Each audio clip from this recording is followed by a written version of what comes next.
Garbage.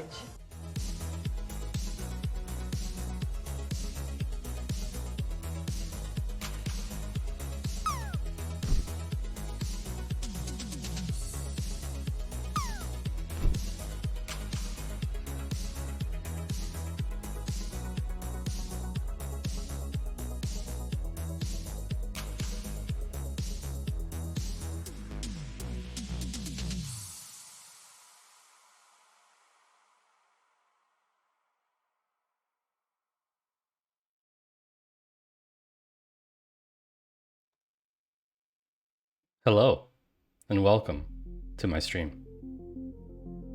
I hope you've had a wonderful week, and I am most certainly not an AI. Welcome, Steffi128, and Rugmat, and RugmatBot, and J. Walter, and Yost Sure to the stream. It is lovely to have you here on the stream with me. Maddie Two Shoes, most certainly the most humane and human streamer on the planet.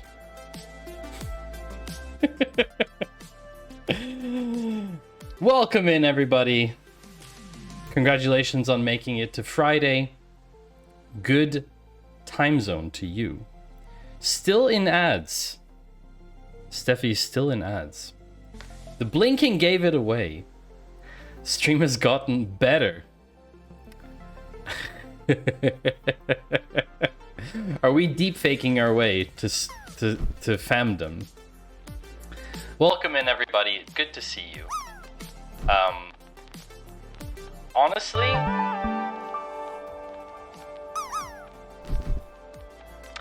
Honestly, J. Walter was very first. J. Walter was so first that I remember way back in the days when J. Walter was here for the first time ever. It was a very long time ago. Back when I was young, you know?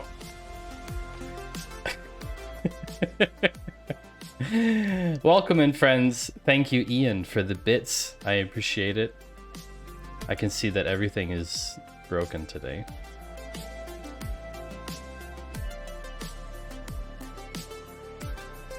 Oh boy.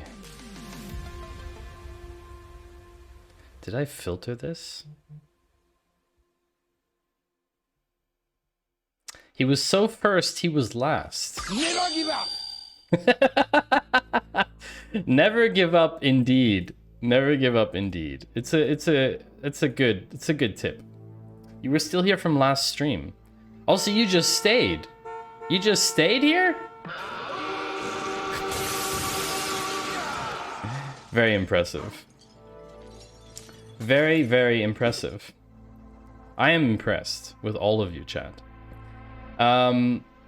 Listen, welcome in Steffi, Ian, J. Walter, Rugmat, Yost, Bad Cop, the rest of you, Renato, Rick Lowe, Roy Leasy. All good to see all of you. Steffi, I'm sorry you got stuck in ad blocks. That's a bit weird. Luce, welcome in. Good to see you, Luce. Luce is a fellow streamer of the Claw.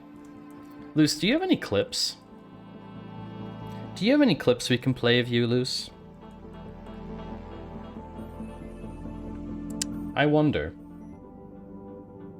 Oh, a starting soon clip? Get out of here. Hold on, I gotta catch up with chat.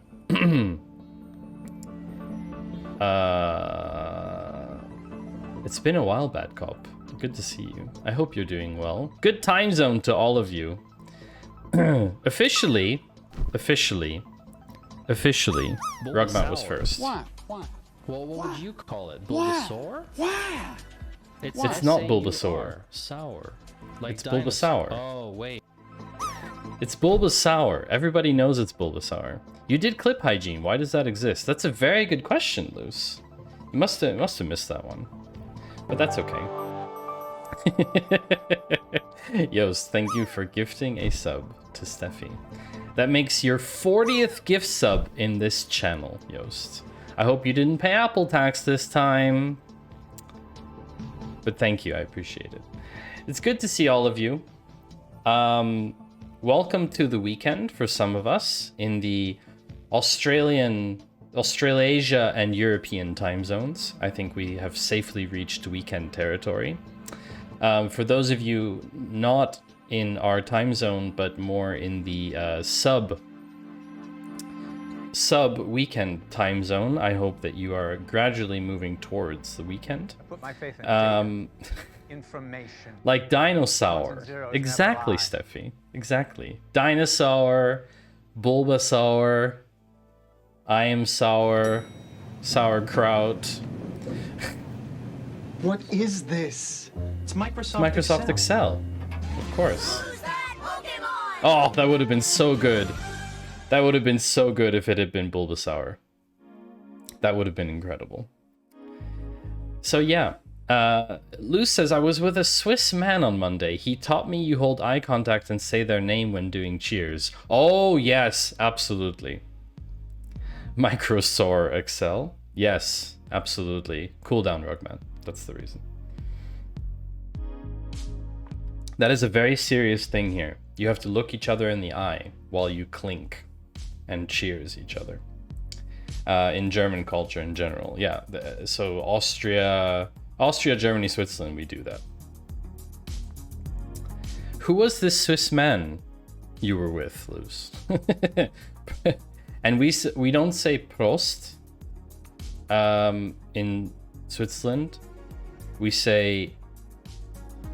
Wait, what do we say? I know we don't say Prost.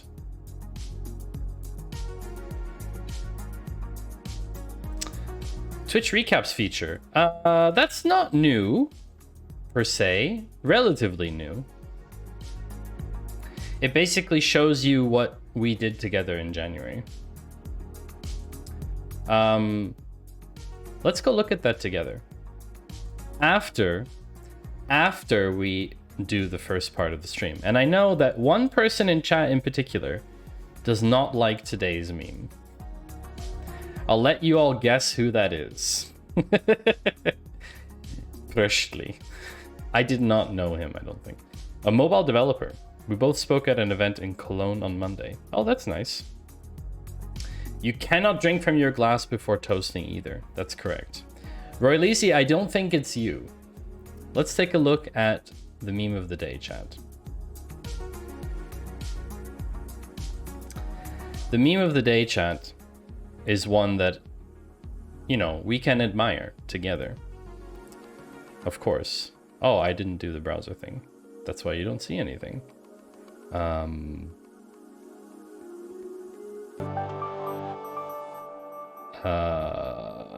Exegete, thank you for the 17-month subscription.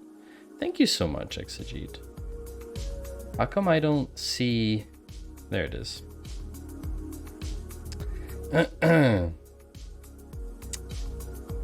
Nice bathroom, Ian. Ian, do you have a little bit of an obsession with bathrooms? I feel like it's kind of a thing, you know? If it's beer, set it down on the table after toasting first before drinking. Oh, I didn't know that one, Yost. Really? I've never done that. Is this a fart? Because that's intense. If that's the case. 1 second, chat.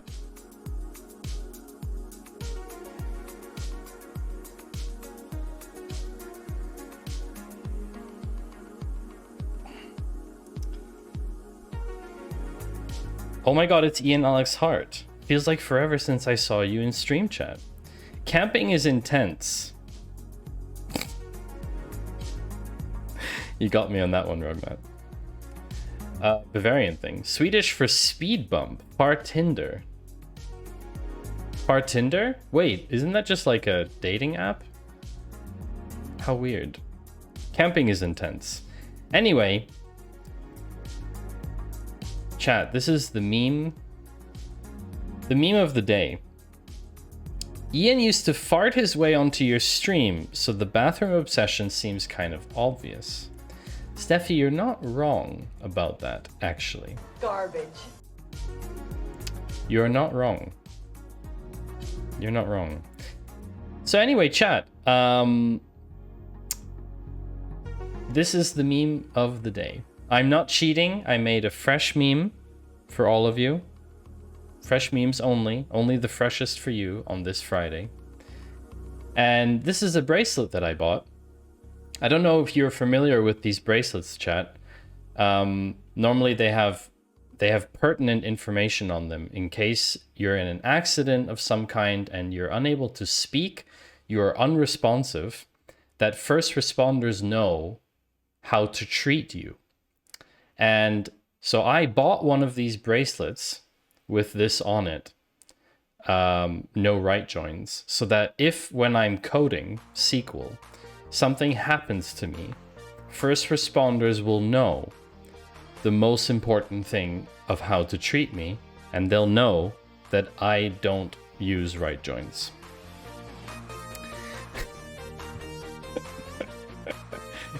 Welcome in, T. Drayson. Glad to have you here. What's in the cafe today? Well, T. Drayson, we have up first, we are going to have an in-depth review of an actual empirical study done about Twitch. Maddie's so anti-right join, he won't even hold hands with his right hand. Two truths and a lie, chat. Even in a coma, Maddie would refuse a right join to save his life. Hardcore.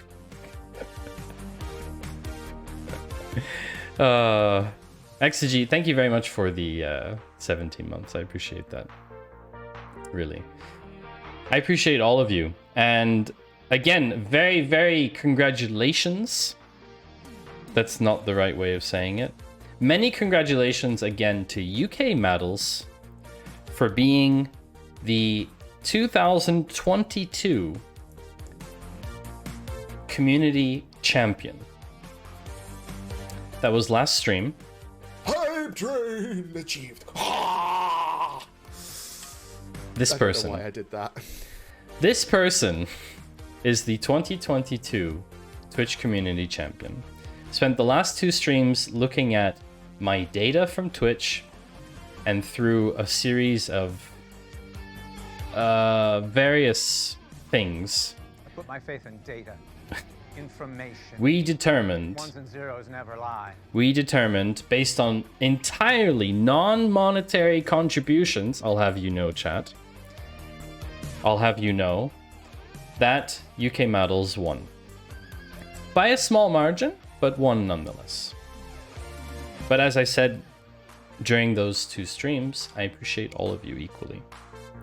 So you wear the no right joins on your right hand. No, I wear the no right joins. I wear the no right joins on my left hand, on my left arm. I want to know my community score so I can improve for next year's awards. Well, the canvas is open. So if you go to Patreon, you can read the entire recap of what we did on the stream and how we got to the ranking, and you can visit the count canvas where I did the entire analysis, and you can have a look around, and you can go look at your score. I didn't make like an interactive version, so if you're not within like the top 500, I don't know if you'll see. I don't know if you'll see yourself. I knew I shouldn't have fallen asleep. Oh, Yost. You said you were tired. And I told you go to bed. So you went to bed. What do you want me to say? Oh, good, that works. Okay. So chat, what are we doing? It's Friday, which means it's the Data Cafe. But we have a bit of a special thing today. In the beginning of the Data Cafe, we are going to look at a longer article, a longer piece about Twitch. Was he tired or did you bore him to sleep again? A little bit of A, a little bit of B. A little bit of column A, a little bit of column B. And chat, what I also thought would be fun is we should maybe take a proper thumbnail using the green screen. That could be fun, because I'm having trouble I'm having trouble using the green lights to get my thumbnails. I have a good, like, I have like a decent collection now, but maybe today we'll do one with the actual green screen. Both tables, and you join them with... No, Steffi, don't say things like that in my chat, please. Thank you. Not enough dopamines, more of a Yoast brain problem. I see. Well, if you want more dopamine, let's see my own January recap. This is not necessarily a new feature. It's been around for a couple months now, but let's see what we did in January. What did the community and I do together in January? Well, I streamed for 1 day and 1 hour, which seems weird when you think about it. Is that accurate? So that's 25 hours. I only streamed for 25 hours in January? Yeah, I think I didn't stream when I started the new job, right? I didn't stream. There were a couple streams that I left out.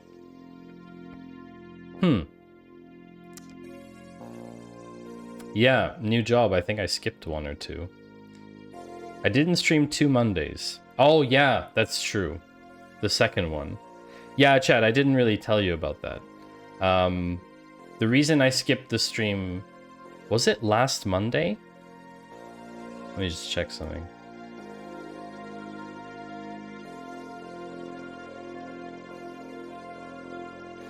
Yeah, so on the 23rd of January, I had a dinner. I think I told you about that, chat. But then on the 30th, oh, that's true. That's still January. Yeah. Yeah, my grandfather passed away, which is the reason that I didn't stream. My grandfather passed away on the Sunday, and I didn't stream then on the Monday because, yeah, I was upset. So yeah, that was a bit difficult to go through. Yeah, thank you everybody. Appreciate it. So that's why I only streamed for 25 hours in January. But I think we'll stream a little bit more in February. Top channel emotes. Is this including my own?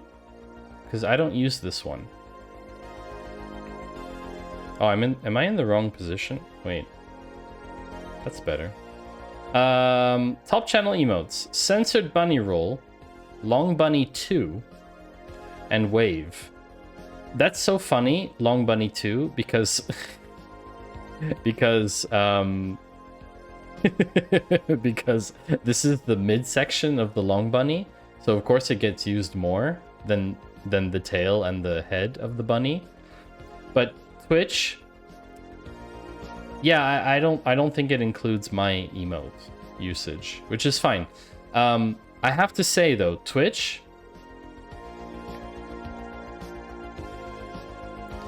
this use of the y-axis is disgusting. Like, this is not scaled properly. If anyone has noticed that this number is 24, this number is 25, and this number is 88, but look at the distance between the bars. They are exactly the same. That level of data visualization is disgusting. Garbage. Yeah, it's garbage. So if you're gonna do it properly. Either don't show this way, don't show the absolute numbers, or scale the bars according to the number. It's not that difficult to do. Even way back in the day, they used to do this properly. And now we're in 2023 Twitch, so, you know. Also, thank you, Josh. Appreciate it. Anyway, so let's go to the next thing. Matty Two Shoes community sent 6,275 chat messages in January. That's pretty good, chat. That's a lot of messages. They're probably mostly garbage. Garbage. Knew it! I knew it! I called it.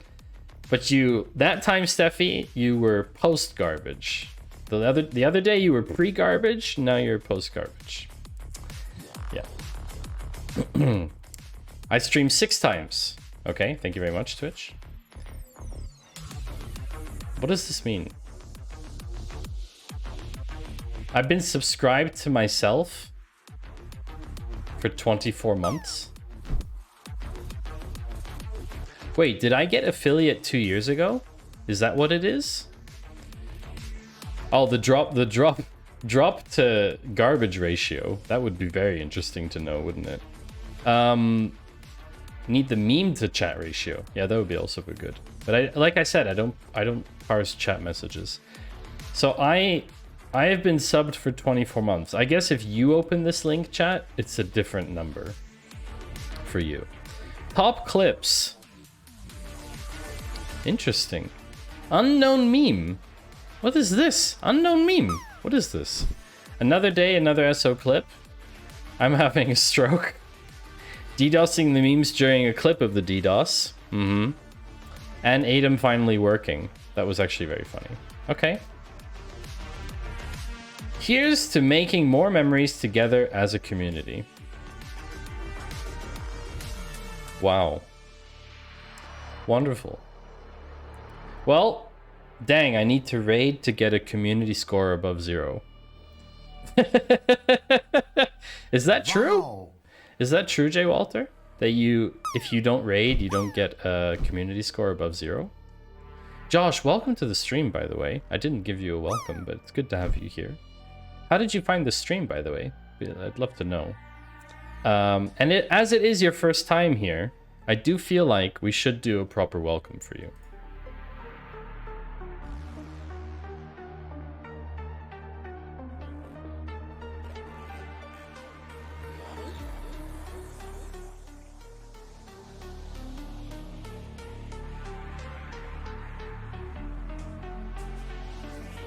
So, Josh, welcome to the stream. You see, I have this high sign just for you.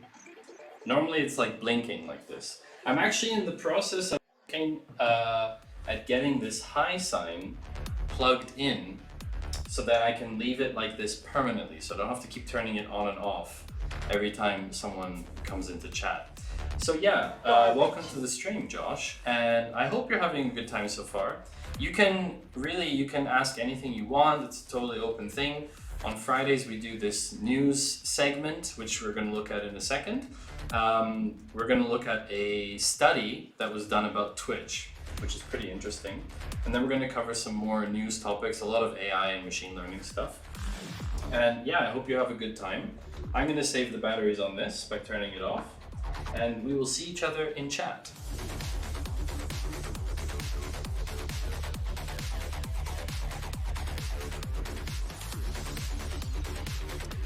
Well, look at that. I found you via the claw. Hey, that's cool. Wonderful.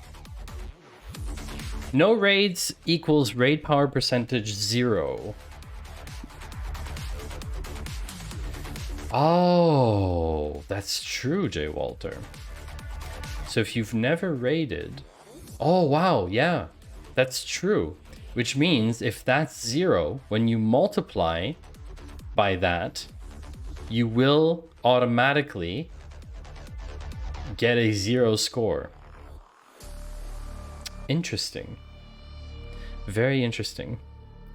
I didn't count raids with one person. That's exactly correct. The emote graph is most certainly a static image, XG, but I'm saying that Twitch could do better. Twitch could do better when it comes to a lot of things, though. Case in point, chat. And I meant to do a good transition there. I meant to do a good segue. I'm just re-plugging in my keyboard because it told me it has low battery. Excuse me. Sorry, chat, 1 second. Can't have that running out, can we? Raid power percentage is rigged. Maddles has a score of 1. Second highest is 0.07. Yeah, it's power curve, which we're gonna get into this, okay? Here's the thing. Oh, Jay Walter, look at this. Ooh, 85. That's close. Rugmat, you will be very keen to know. What is this? It's Microsoft Excel. That's gonna trigger the meme every time, isn't it? I actually meant to say something, but I'll get into it later. Rugmat, you will be very pleased to know that there is a new meme. Yeah. There's a new meme. I shall give you a hint. The hint is... It's not a Pokemon. It's not a Pokemon, I promise. It's not a Pokemon. It has nothing to do with sequel. It has nothing to do with joins. It has to do with a very, very, very well-known video game. A fighting video game from which they also made movies. It is a very large franchise. And it is something related to that franchise, to the video games specifically. Steffi is probably on the right track, more than Exegete. So we will see if somebody gets it. It's a bit obscure, but everyone in our age group should be able to get it. So chat, what are we looking at today? We are looking at a full-on article in nature.com.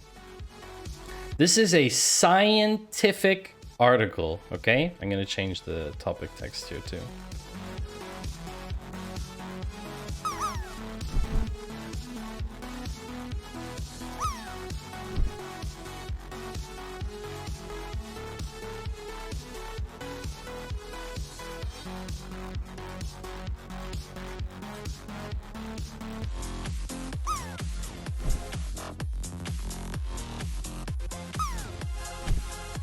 All right. It's not finish him. It's not finish him. I am not a fan of fighting video games. I feel at a disadvantage. Someone in chat was getting very close to what it is. But I won't tell you what it is, as usual.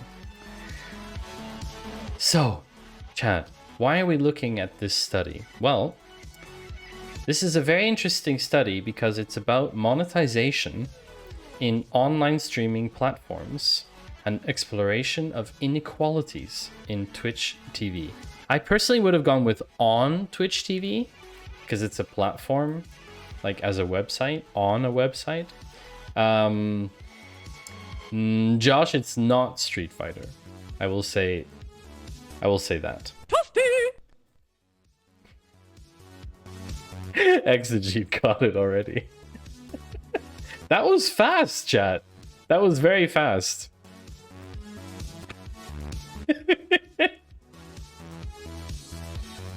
There was...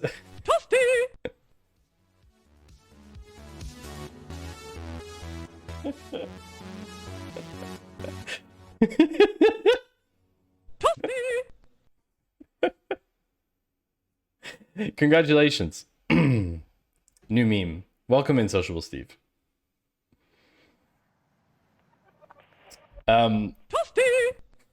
So there's no cooldown on it yet, chat. But if I need to, I will put a cooldown on it. Wow. Thank you. Small anecdote. Can we get one of those with the panther chicken sound? We probably could, actually. Can we get White Panther to take a picture of herself and then just panther chicken herself out of the thing? Anyway, small anecdote, chat. Very small anecdote. No panther chicken. I was taking the picture for this today. I did this today. And I was in our Discord. I was in the co-working channel. Garbage. And Dr. Dynamite was there with me. And I kind of forgot that Dr. Dynamite was in the call. So I started, like, I put up the green screen. I started doing all my poses and stuff. Uh-oh. And then, yeah, I at some point realized that Dr. Dynamite was watching me. And I was like, shh, don't tell anyone. Don't tell anybody. But like, Dr. Dynamite was watching me doing all these weird poses, trying to get the angle just right. Never forget pantherchicken.lol.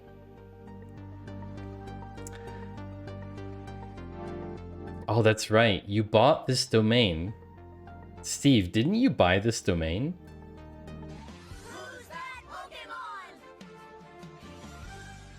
Oh my god, it's Panther Chicken.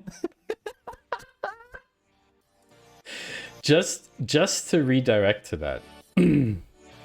That's kind of awesome. Anyway, yeah. So we are talking about monetization in online streaming platforms. Because, well, we're all here on Twitch, and it seems like a good opportunity to talk about a problem that Twitch has, which Jay Walter already noticed.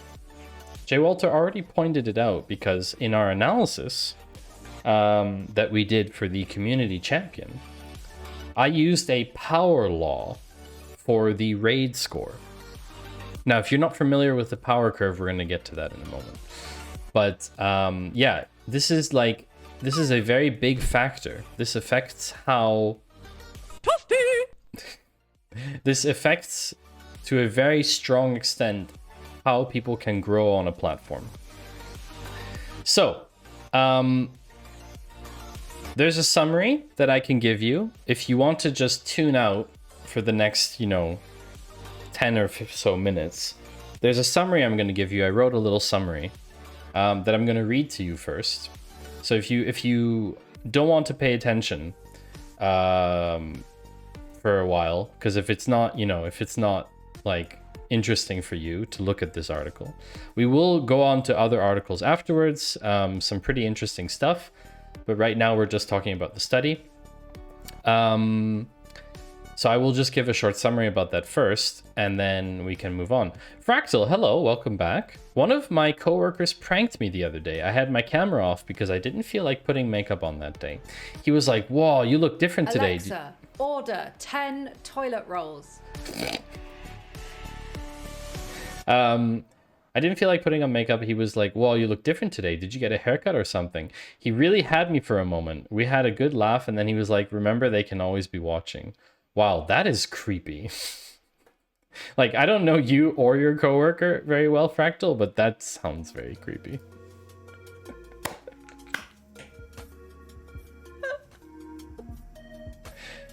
Can there be a reward? Quality memes. Can there be a reward if I land for 0.01 in the drop? I feel close to that.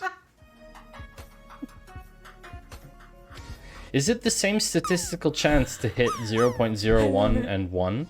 I love it. I need to write more code. Actually, I think it's statistically the same chance, right? It's just a score within the same range. So, in theory, if you got 0.01 in the drop, we could have a prize for that. What is this? It's Microsoft Excel. In an elevator. But the range is on the other side. Ah, wait. True. Yes, you're right. There's 0.01 and then there's 99.01, 98.01. Wait, so it's way more difficult then, isn't it?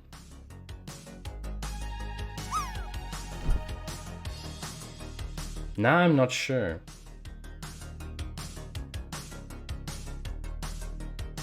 There's two 0.01s?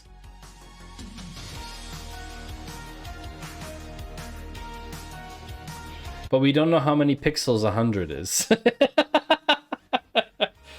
Yeah. Yeah. The reality is, chat, that no one has hit 100 in the drop game on my channel besides me. Oh, You can get left on the... Oh, yeah, of course. On left or the right side of the drop. Yeah. Okay, that's... Yeah, okay, there's a 2. Oh, wow. You just need to do 90 million drops and track the statistics. Very true. Garbage. Very true. So, yeah. He's from South Africa, has a dry sense of humor. I thought it was pretty funny. He was totally pretending to be able to see me. That's actually a pretty good joke. Who's that Pokemon? Jigglypuff. All right, so summary of this article, chat. Summary of the article, okay? The paper aims to study revenue inequalities on the Twitch platform. That is what they were aiming to do. The authors hypothesized that due to its design, Twitch would have relatively small levels of inequality. However, their findings showed that the platform reproduces the typical structure of digital platforms with power law-like distributions of both revenue and viewership. I will talk about power law in a moment. They also found that top streamers generated more revenue while monetizing their content and proposed the hypothesis that top streamers had a better ability to retain their audience thanks to a better capacity to adapt to changes.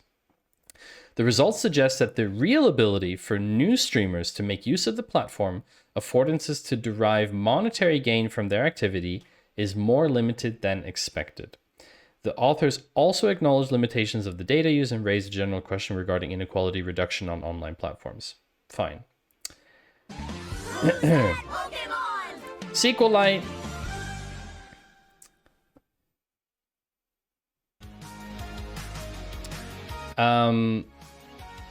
The more viewers you have, the more revenue you generate, the more Twitch pushes you in front of people, the more viewers you have. Yes, Steve, but not only that, it's power law distributed. It's not only linear distributed. So what does that mean? Okay. This is linear distribution.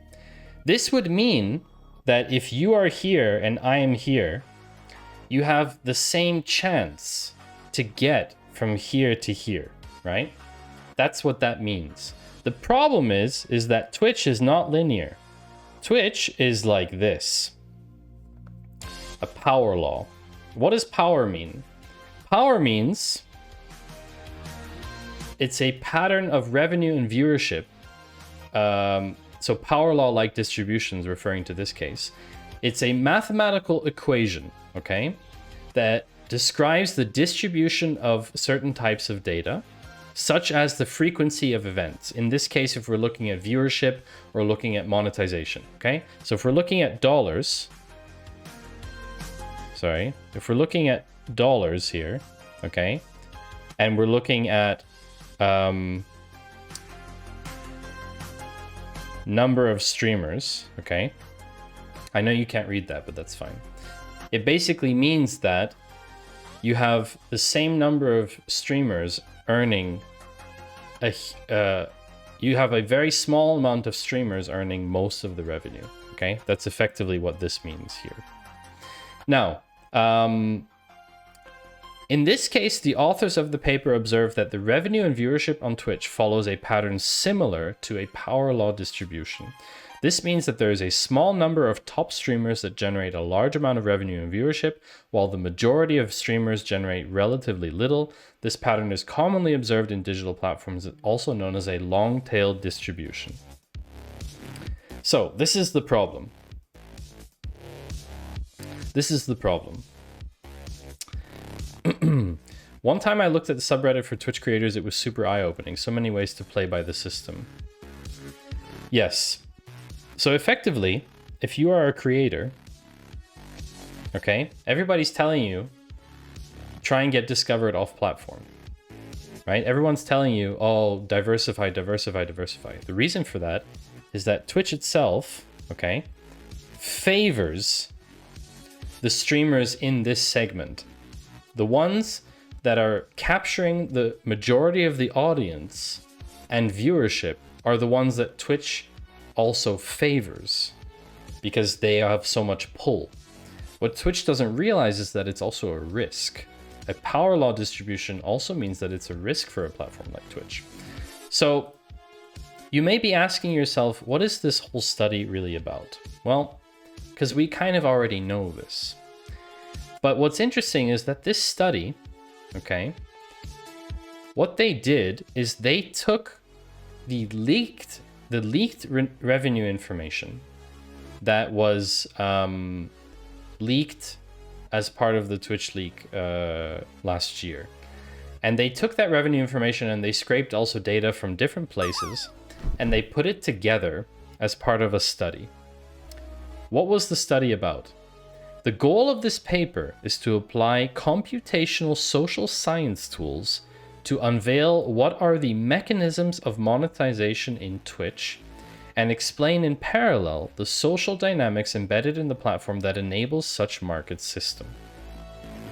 4.44, Walter, not bad. The importance of our findings is twofold. On the one hand, studying Twitch as a social phenomenon. Garbage. Okay, fine. On the other hand, certain features of Twitch make this very platform a case study of unique interest. Why is that, chat? Can anybody guess why Twitch is so different than so many other digital platforms out there? If you had to guess, maybe you were correct. Without reading the article, I'll block it for you.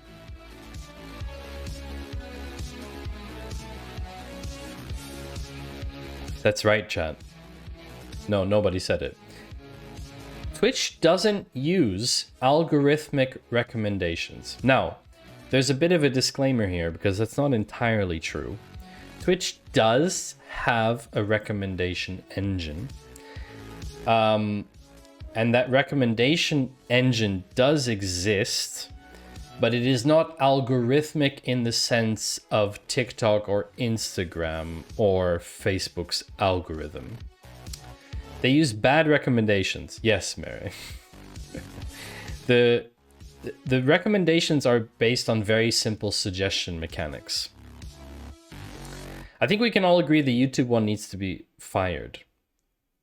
Fired, Fractal. We can all agree that the YouTube one needs to be fired. The YouTube algo needs to be fired. What an interesting take. Good to see you, Mary, by the way. Everyone, Mary is the artist of my beautiful emotes. So if you would also like to have emotes for your stream, then please contact Mary. I know that she has capacity to do emotes for you. And Mary also streams, like many artists. Ist halt voll schade, wenn du als junges Mädchen schon so denkst, oh, ich möchte jetzt nicht von erwachsenen Menschen, die deutlich älter sind als ich, irgendwie sexualisiert werden oder so. Oh, wow. Uh-oh. Also. Uh-oh. German, a lot of streams are in German. But if you enjoy, you know, mixed gaming content and lots of art as well. And I think, Mary, you've been doing some horror stuff too. Why? I don't know why, Mary. Sometimes it just picks those. Yeah, horror. Wow. Horror. YouTube gives me the most random crappy recommendations. I try to tell it don't give me this crap and they just keep shoveling it at me. Fractal, that's very interesting. My YouTube channel, I have two YouTube channels. On my YouTube channel, Matty Two Shoes, if you want to know, by the way, that's where my VODs live. I have history turned off, which means that it doesn't give me any recommendations, which is fine because I don't watch content on that channel. I have another channel that I watch all of my content on since years, and those recommendations are really good for me. Really, really good. So maybe you have history turned off? I don't know. It's or it's broken in your case. I don't know. But Twitch's recommendation system is pretty bad. It's based on like very simple suggestion mechanics. If you watched a stream recently in the animals category, you get animal recommendations, despite the fact that you never, ever, ever watch animal streams. And I know a lot of people now are going to come into chat and say, Maddie, do you remember when you streamed in the pool and hot tubs category? I had pool and hot tubs recommendations for days, for weeks afterwards. And that's right. I did that. I streamed in the pools, beaches, and hot tubs category, and everybody who watched me for that 20-minute stream from my iPad got recommendations for weeks afterwards for other pool and hot tub streams. And yes, it's a bit of a troll, but at the same time, it also shows that Twitch's system is terrible. It favors frequency. Yes, this stream. It favors frequency. It favors recency over frequency or other metrics, right? So, it is one of the few social media sites that has inbuilt monetization system. There are not a lot of other social media sites that have inbuilt monetization other than ads, right? Okay, you can run an Instagram ad and pay money for that ad and get people to convert to your website, but that's not on Instagram anymore. You know what I mean? So this is quite an interesting thing when you actually look at Twitch as a platform. So what did they do?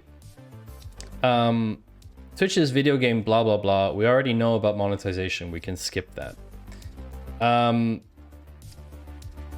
This is very interesting, okay? In the growth and monetization section, the authors say, as mentioned above, Twitch should favor smaller scale, more direct interaction, rather than massive streams that rely only upon broadcasting live action. This is due to the fact that the platform affordances point towards direct interactions, thus placing major emphasis on the sense of being a relevant member of the community and the ability to influence the stream. So I don't really understand why large streams actually perform how they do, because when you're one of 40,000 people watching the stream, you have very little influence on the stream, right? But here, when you're part of 20, 30 people, you have a much stronger way to influence the stream. Like that, right?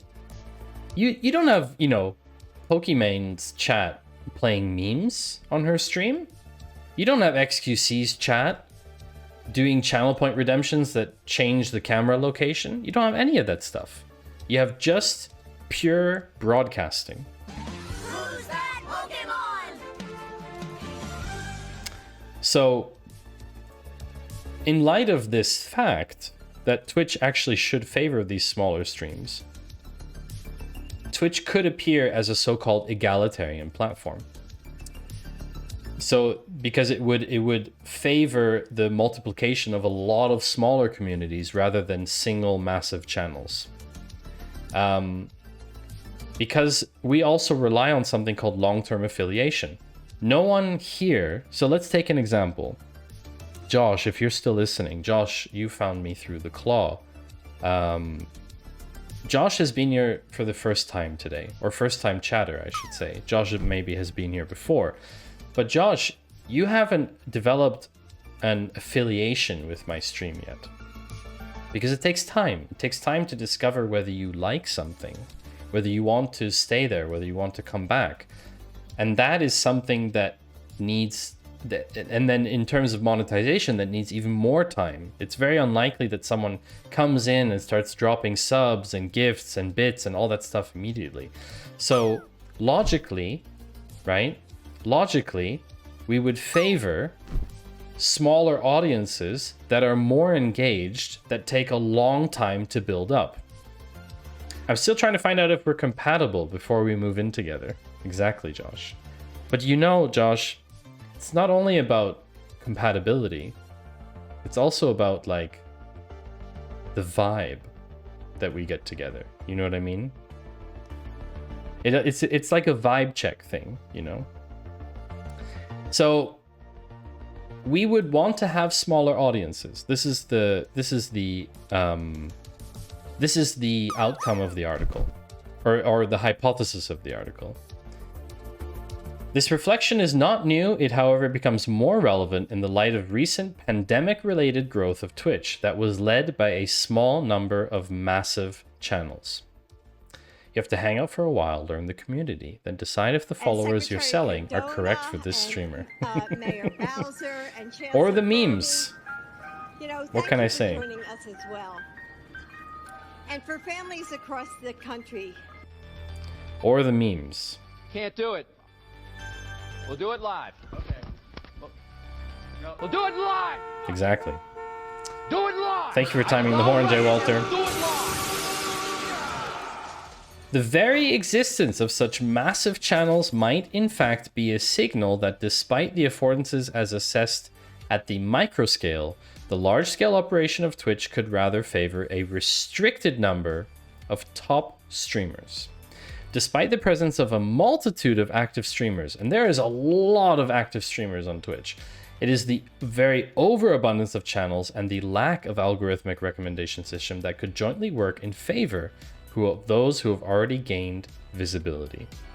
So not only do we have a problem of a power law, not only do we have a problem of streamers who are up here having it easier to acquire more viewers and more money, the ones who are stuck down here face increasing competition. Basically, this group is growing like crazy, whereas this group here is stagnant. And that is a problem. That is a big problem for streamers like me. Who likes small compatible audiences. Speaking of compatibility. Yes, Karen? Vegetable isn't compatible with boats. A leek. Oh, Karen. You're very right. A leek is not compatible with a boat. It makes sense that the giant streamers are what Amazon prefers. It's easier to get an advertiser to pay for advertising to the audience of a GDC versus small streamer. What's a GDC, Exegete? Also, welcome in, Jens. Good to see you. So, okay, let's figure out if this is actually the case, though. This is just the hypothesis, okay? What did they collect? 9,523 streamers out of the initial pool of top 10,000 streamers by revenue, okay? 9, 5, 2, 3. We'll remember that number, chat, okay? How's life as an employee treating you? You know what, Jens? I'm enjoying it so far, I have to say. Game Developer Conference. Maybe? Could be. Yes, and you should have used slashes for dramatic pause. Yeah, I have to say, employee life is okay. It's not so bad. The omissions are mostly due to discrepancies and differences between pseudonyms appearing in revenue data and the ones currently adopted by streamers on Twitch. Okay, fine. So they chucked out almost 400. GDQ'd, games done quick. 10,000 viewers all day during large events. Yeah, okay. As to the remaining streamers in our final dataset, we find earnings ranging from 9.5 million down to $23,520, providing a sense of the order of magnitude of the disparities in revenues. After filtering the mismatches occurred during the scraping, we also found large inequalities in audience pools and retention.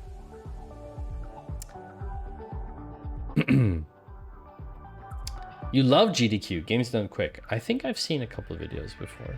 They have a YouTube channel too, right? So, well, they say there's inequalities. So let's look at the inequalities on Twitch. In order to measure such inequalities, they use something called a Gini index, okay? If you want to know more about a Gini index, you go to Google, you go to Gini index. It is a coefficient, so between 0 and 1, based on the comparison of cumulative proportions of the populations against cumulative proportions of the income they receive. Okay? So, between 0 and 1, the streamers were ranked according to the revenue received from Twitch over the 2019-2021 period. So here is the Gini index for the top 10,000 streamers. Okay? Projecting the analysis to the entirety of Twitch streamers using a parabolic fractal fit. This basically means they're taking that pool of 10,000, the top 10,000, and projecting it across the entire Twitch base. If we consider more or less all individuals having streamed at least once, they got this from Twitch Tracker, largely different situations are compared. So basically professional streamers or amateurs or streaming to friends, etc. Then we expect that the level of inequality rises substantially. However, this is actually what the outcome was. I don't know if you can all understand this, so we will explain it briefly. Did you finally land, Mary? Oh, 68, almost 69. So close. So close. So, you can see here, density and revenue. You can see how closely related they are. Twitch top 10,000 parabolic fractal. And now, fraction of revenue and fraction of streamers. Does anyone notice this curve? No, wrong place.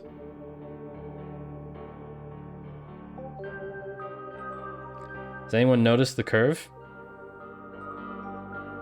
Looks a bit like that, doesn't it? Did you make a Swiss thousand separator on the number? Yes, of course I did.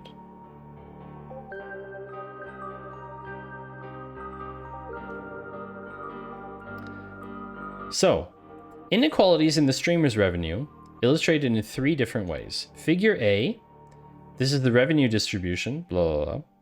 Rank plot of streamer's revenue, blah, blah, blah. Lorentz curve of streamer's revenue with perfectly equal distribution. This is what equal distribution would look like, okay? Looking at the disparities in the subscriber count for the top 1,000 streamers and to its extension into a parabolic fractal for the top 10,000, we find similar levels of inequality, okay? So not only in revenue numbers, but I'm streaming in English, of course. Nothing is equally distributed. That's true, Jens. That's true, but it doesn't have to be equally distributed to be not unequal. Select star from Twitch inequalities as L. Left join, that's a different join. Haystack as R. On global unique identifier equals global unique identifier where R type equals needle. Are you looking for the needle in the haystack? Is that what you're doing, Jens?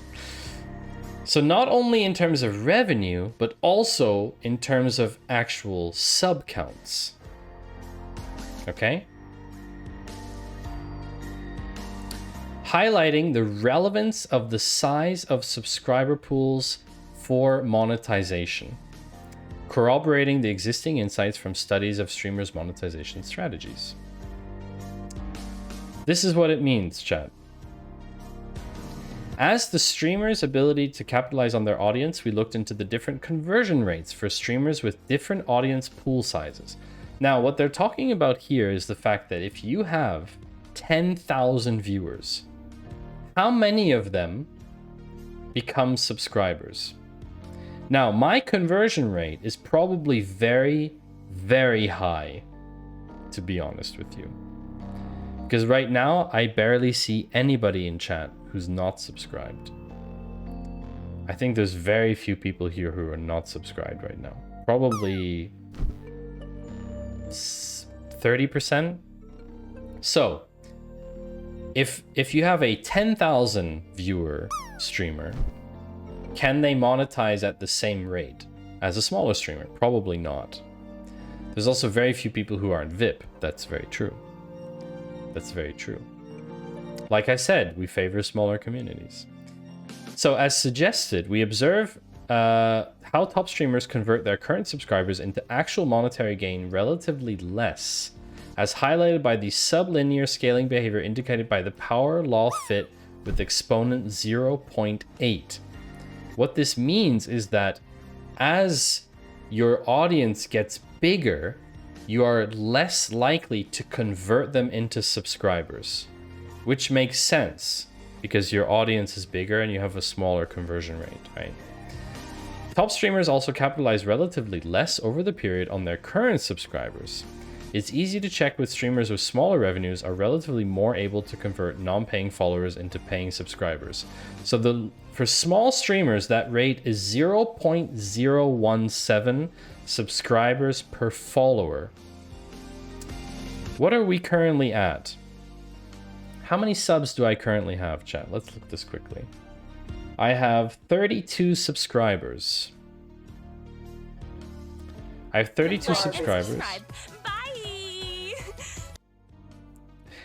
In my humble opinion, not interested in Twitchonomics. Like I said, Jens, I did a small summary. We'll be finishing this up in like 10 minutes or so. So you're more than welcome to leave as well if you're not interested in it. So if I have based on followers, I have 954 followers.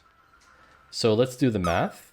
If I have 954 followers and I have 32 subscribers, so I have 32 over 954. That's 0.033. That's 0.033, which is actually pretty good. I put my faith in data, information. Ones and zeros. Oops, sorry, that's too high. 0.033. That's double. That's actually double. Can't do it. That's actually double this rate. We'll do it live. Okay. We'll do it Which live. is pretty good, chat. I gotta say, that's actually a pretty good score. I'll write it and we'll do it live. That was in the lowest quintile. Wow. On average, of course. The highest is 0.008. Yeah. So I'm basically at double the average in the lowest section of streamers. Although we have to look at, am I in the lowest quintile? That's the other question. Probably though. In a similar fashion, the more subscribers a streamer has, the less each individual subscriber brought over the course of 2 years. Even those streamers with higher subscriber counts can strike better deals with Twitch regarding distribution of... This is no longer the case, by the way, chat. So streamers can no longer have custom deals. It's 50-50 now. Revenue split. So the higher the revenue, the less each hour watched by viewers translates into monetary gain.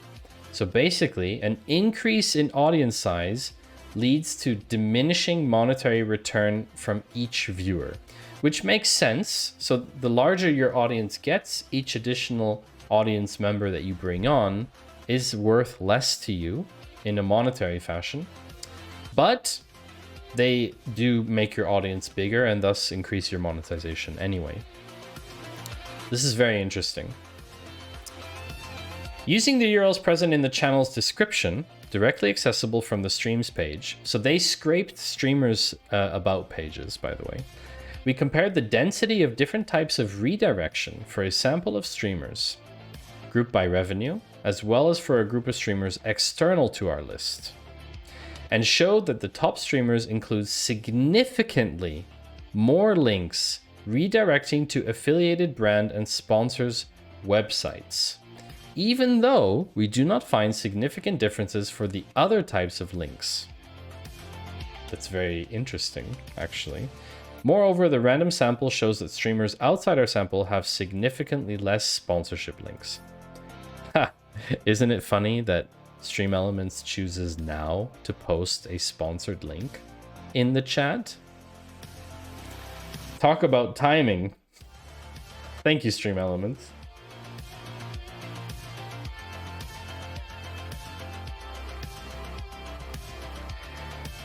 These results indicate that if the top streamers concentrate a large chunk of revenue, so they basically have a large chunk of revenue coming from subscribers, and they can't monetize their audience in the same way, but they make up in monetization by having sponsorships, right? We're going to skip the platform trends part because it's not super interesting, actually. If you, the link will be in my Patreon recap, so you can always read the full thing if you want. But I want to go to the thing that is very interesting. Did you say you had a 32.333%, repeating of course, chance of success converting a follower to a subscriber? I have a 0.033 chance, Faffinaboot. Wait, let me go back. It was specifically 0.017 subscribers per follower. I have 0.033 subscribers per follower. It's not necessarily a percentage chance. I guess you could read it that way. If anything, it would be 3.3%. 3.3% of my followers convert to subscribers, if you want to put it in those terms. Also, welcome, Faffin. Good to see you. No, this is very interesting, this. This is very interesting, and this is the crux of this entire article. We therefore see, using two different methods, that top streamers, despite their massive audience, should be harder to retain, face less variability than smaller ones as to their capacity to keep viewers engaged or renew their commitment over time.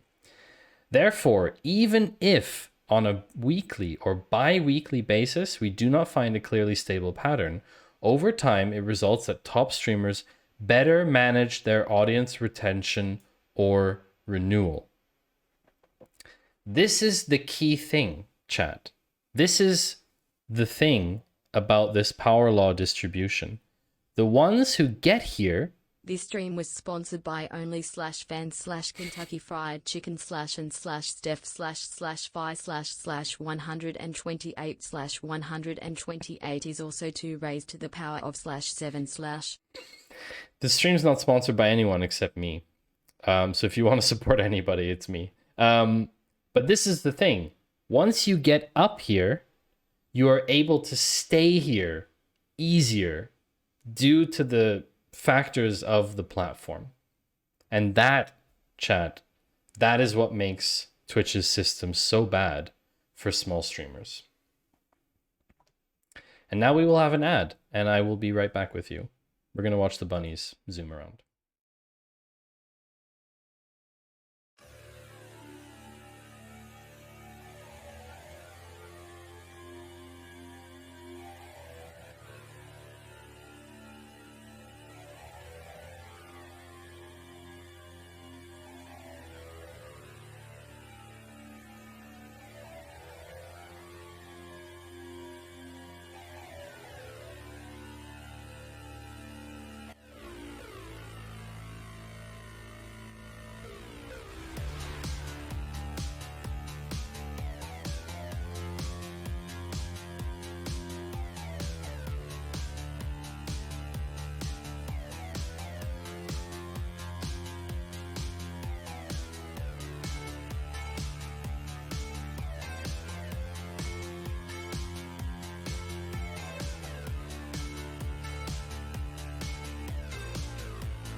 Another powerful reason for insisting on Put my faith Intel in data. Inside. Information. Can't do it. Ones and zeros never lie. We'll do it live. Okay. We'll do it live. Fuck it. Fine. I'll say Do it I'm live. sorry. I'll write it and we'll do it Like live. I'm sorry. I'm sorry. I'm sorry. I'm sorry. You just I'm drop in, sorry. just I'm smack sorry. it. Pull I'm back. sorry. Drop I'm down. sorry. I'm Step sorry. up. I'm sorry. I'm sorry. I'm sorry. Good, that's the one.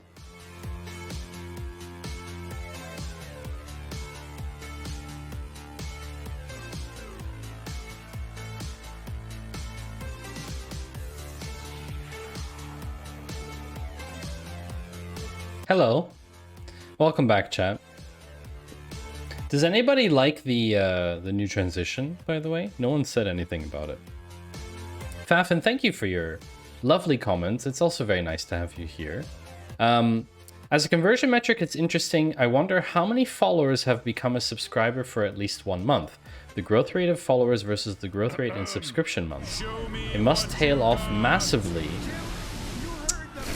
So the thing is...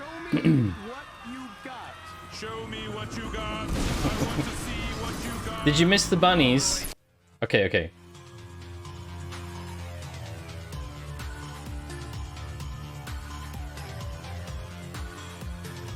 So I used to have, I still have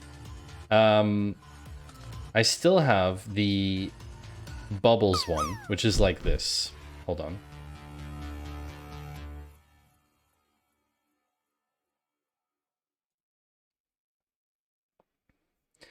But I found this other one, this this sort of digital one, and I think it's kind of cool. So wait, Mary, which one? The gray one or the purple one? Jens, very nice ASCII art. The digital one. That's cool. I'm glad you like it. Okay. That's cool. So Fafin, actually, we could figure this out because I have all of my Twitch data. I have all of my Twitch data accessible to me. So if I wanted to figure out how many of my followers have ever had a subscription, I could technically do it. At least over the last year. Not for the first year I was streaming, but at least since last year. And that would probably give an indicator already. How many people have ever had a subscription. But it's a fairly small subset in general. I mean, basically you don't have to look at who's subscribed today, but you can look at whoever had a subscription. It's a pretty interesting thing. I just don't think, like, for me, the main reason for streaming is obviously not monetization. So, yeah. So, what's interesting is they developed a ranking model. So they developed a ranking model. You didn't realize you could post multiple lines. You're gonna have to fiddle. Very cute. ASCII. Anyway, so they developed a ranking model. Thank you for throwing paper balls at me. And they were able to show that top streamers not only maintain their audience, but also maintain their position at the top. The model allows to sum up different characteristics of evaluative ranking system into a single parameter. So looking at the fitted parameter, we can confidently say that the system is extremely stable. Twitch's rankings range from 0.13 to 0.20. Now you're probably wondering, what does this even mean? They compare it to word usage in different languages. For example, French, Russian, and German is 0.18. What does that even mean, though? Well, what that means is that Twitch's ranking, the way that streamers are distributed on the platform, remains the same. There isn't really any flux in the platform. Basically, flux is defined as the probability that an element present in the list at T0 leaves at T1 over a normalized time period. Basically, languages are here, for example, in this top section, okay? This is Twitch. And if you look at the fitted line, you can see that Twitch is actually very stable in terms of Twitch rankings are... Twitch actually resembles a language data set more than a platform data set.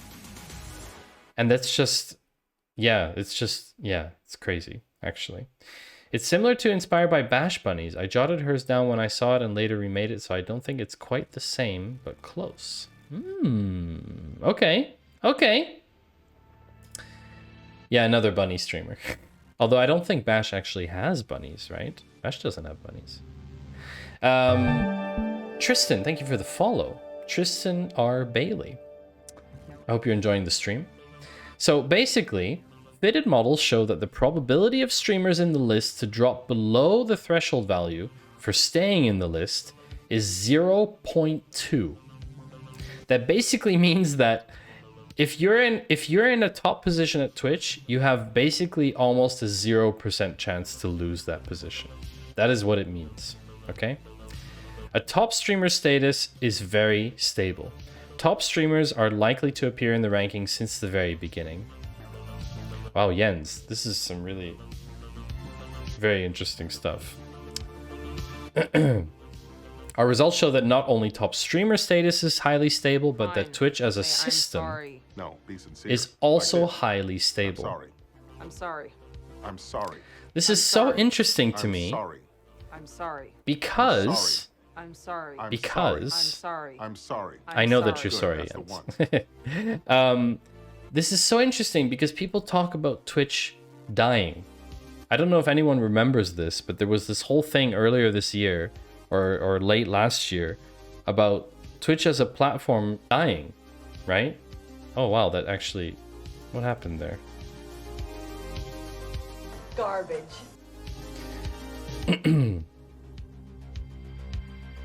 And yeah, so basically Twitch isn't like Twitch as a platform is highly stable, right? Highly stable.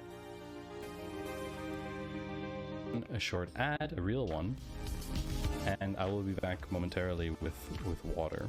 Is that me in ASCII? I'm parched. I see you tried to wait for as long as possible before switching the scene. Maybe. I can neither confirm nor deny, Rugmat. Oh, the voice distort. Ah, yeah. Oh, okay. Can you clip that? I'm actually curious what it sounds like, Rugman. This is an old clip. If you clip it, I'll thank you for clipping. That's right. If you clip, I will thank you for clipping. A clip, and a clap. And then you've got your Twitch clip. I think I need to make a new version. Moreover, one should note that the discrepancies between the parameters of the top 100 and top 1000 is the result of size effects. So basically, the larger the pool, the more challenging streamers to maintain their position in the ranking, which makes sense, also obviously. So, this is very interesting as well. You know how people talk all the time about gamers and playing the same game over and over and over, and you should be a variety streamer? Well, their study actually supports this. We also collected the gaming activity by different streamers. They were able to show that the top streamers have more diverse activities in platform, either in terms of games played or different genres of games. So this is basically scientific evidence that if you do different types of games or different types of genres, you will have better ranking on Twitch. This is indisputable. This is done based on an analysis of the platform. You know, you can use watch, Jens. You can use exclamation mark watch to watch that. That's right. If you clip, I will thank you for clipping. A clip, and a clap.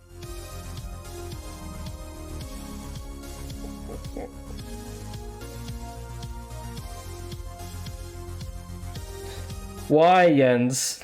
Why? Why did you need to do this? So yeah, it's pretty interesting. It's very interesting. Why?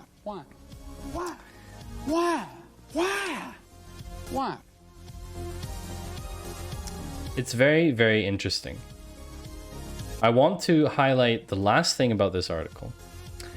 As mentioned, Twitch aims at developing highly engaged communities and therefore made a conscious choice not to leverage upon algorithmic recommendation systems.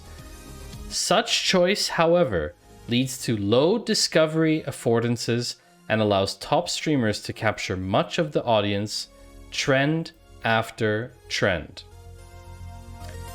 Basically, viewers can actively seek smaller streams with higher social connectivity, but it appears they face a known situation of information overload, also known as a paradox of choice, where in a situation of abundance of options, the consumer can be paralyzed and even face detrimental consequences.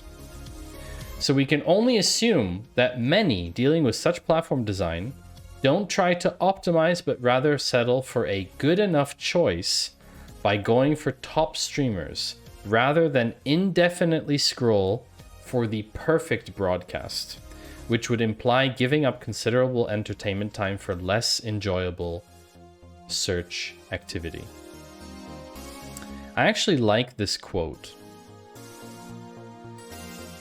I might actually change my stream title today, chat. I think I'm going to change my stream title.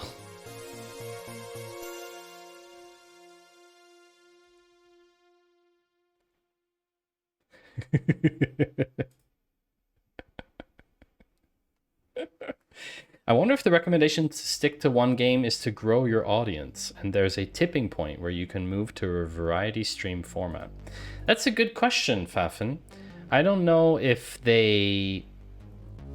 I don't think they analyze the variance over time. So it's not something that we would be able to know if that's true or not. Generally, as a strategy, I know a lot of streamers do suggest doing that. So, basically, we can only assume that people are basically settling. They are settling for watching a good enough streamer and not necessarily scrolling to find.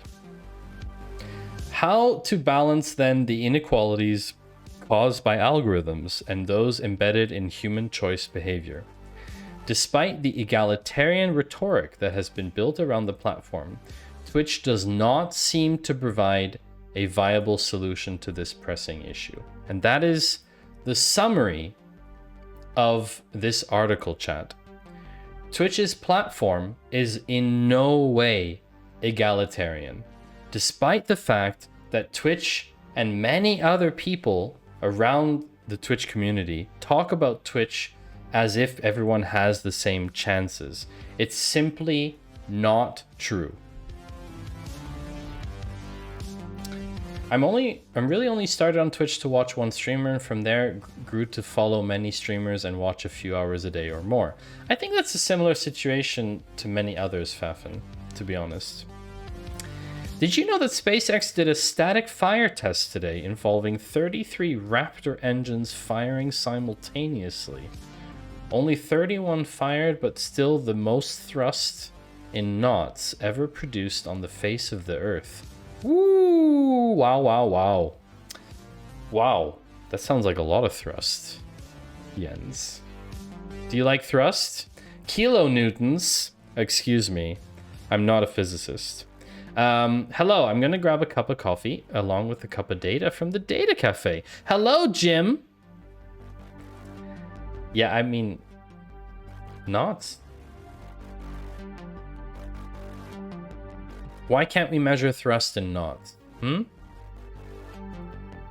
Can you measure thrust in knots?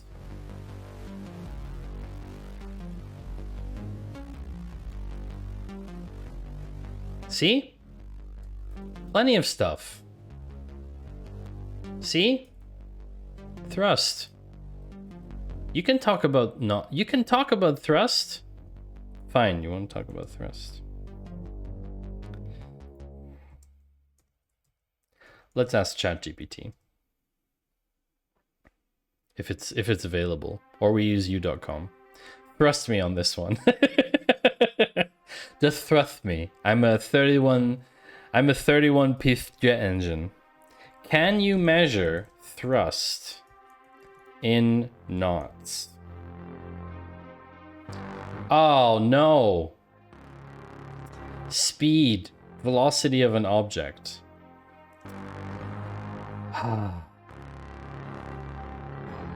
I apologize to all physicists and scientific people.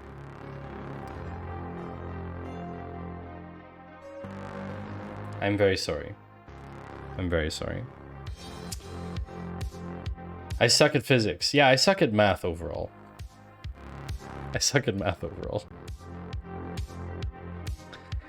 Fafin said she was a single game streamer very long time in the community and was getting about 100 to 130 viewers a night when she moved to a new game and broader variety.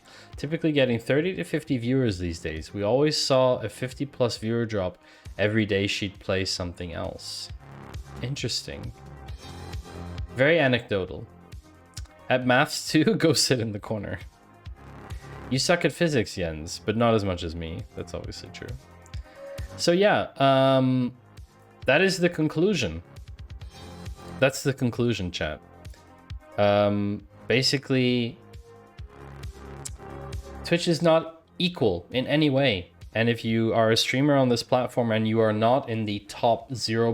whatever %, you basically have a much smaller chance of being able to have a community and monetize it and be successful. That is, of course, only if you determine success to be based on viewership and numbers, like subscriptions. For me, personally, I don't care about subscribers. I don't care about viewers. I don't even have my viewer number up when I'm streaming. I don't look at it. It doesn't matter to me. I didn't even know how many subs I had. Like, I just, for someone who's data driven, it's kind of ironic, but it just doesn't matter to me because my motivations for streaming have nothing to do with monetization. You can understand thrust in terms of the delta of change in knots a vessel moves. You wouldn't, but it seems like you could. Thank you, Favin. You're in the bottom 99.901% because you don't stream. Of all viewers, Jim, I think that is a much smaller number than that, actually. Imagine a hackathon organized by Maddie Two Shoes. The winner would be best at spending half a day not getting CSS to work. If I organized a hackathon, chat, I think it would be chaos. Honestly, I think it would be chaos. So, we are going to read a super creepy article, chat. And I'm giving you a content warning now, because if you are afraid, you have a chance to look away. But I warned you. I'll just update the topic here.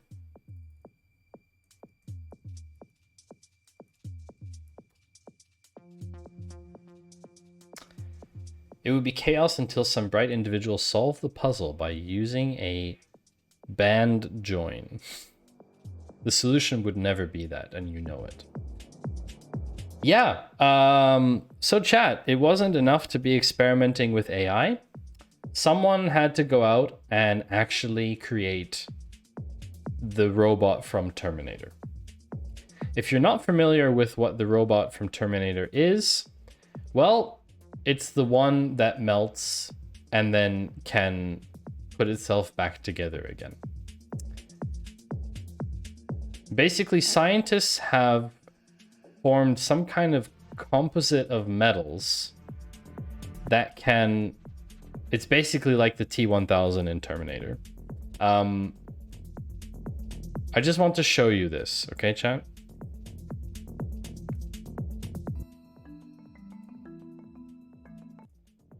We don't need the music for it.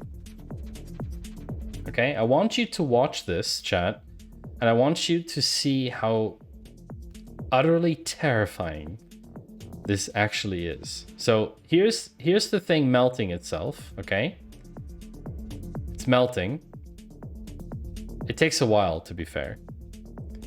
It's melting, okay? It's moving itself through the cage, through the bars.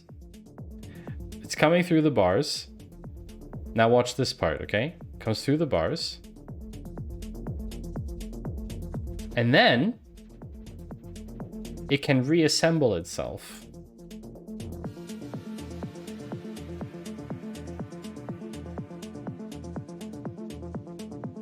Yeah. That's an animation hoax. Yeah, it's pretty creepy. The scientists said in their report that the experiment demonstrated that the robot could remove foreign objects or deliver drugs in a model stomach. Honestly, I think we could probably just not do this. Past the initial AI ChatGPT DALL-E hype, I've come to find that there is still a future involving humans.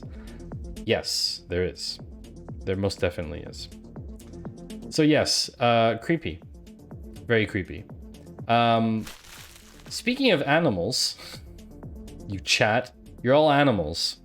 I don't know if anyone heard about this, but I thought this was a pretty interesting article, so I decided to include it. I don't know if it's super related to data in that sense, but yeah. This is a pretty funny thing. Sir, I am a boot. You are Fafin a boot. Exactly. Somebody's got to work in the mines for our robot overlords. Yes. AI will be a useful tool, but not another take over the world situation. SQLite. Nice Pokemon. No, AI is not taking over the world. For me, personally, it's a Boolean situation. Either AI will take over and wipe out humanity, or we will continue to be here. I don't think there's any situation where AI takes over the world and we're still here. They don't need us anymore at that point. Fish took control of a YouTuber's Nintendo Switch during a live stream. They made credit card purchases. So a YouTuber accidentally documented his beta fish taking control of his Nintendo Switch for hours, changing the username, playing games, and even charging a credit card. Okay?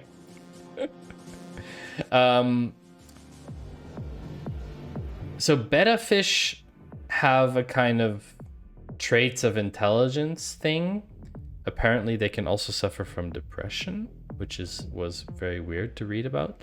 But yeah, they've beaten Pokemon games before, and the fish are named Maurice, Moo, and Ponyo. There was a fish named Lala, but died last year.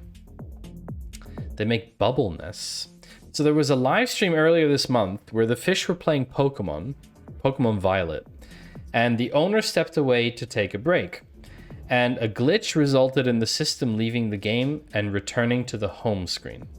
And the fish still had control of the Nintendo Switch. So over the next several hours, the fish changed the owner's name on the Switch, downloaded a new avatar, set up a PayPal account, and sent an email about it to the owner, and even read a set of terms and conditions on the Nintendo eShop.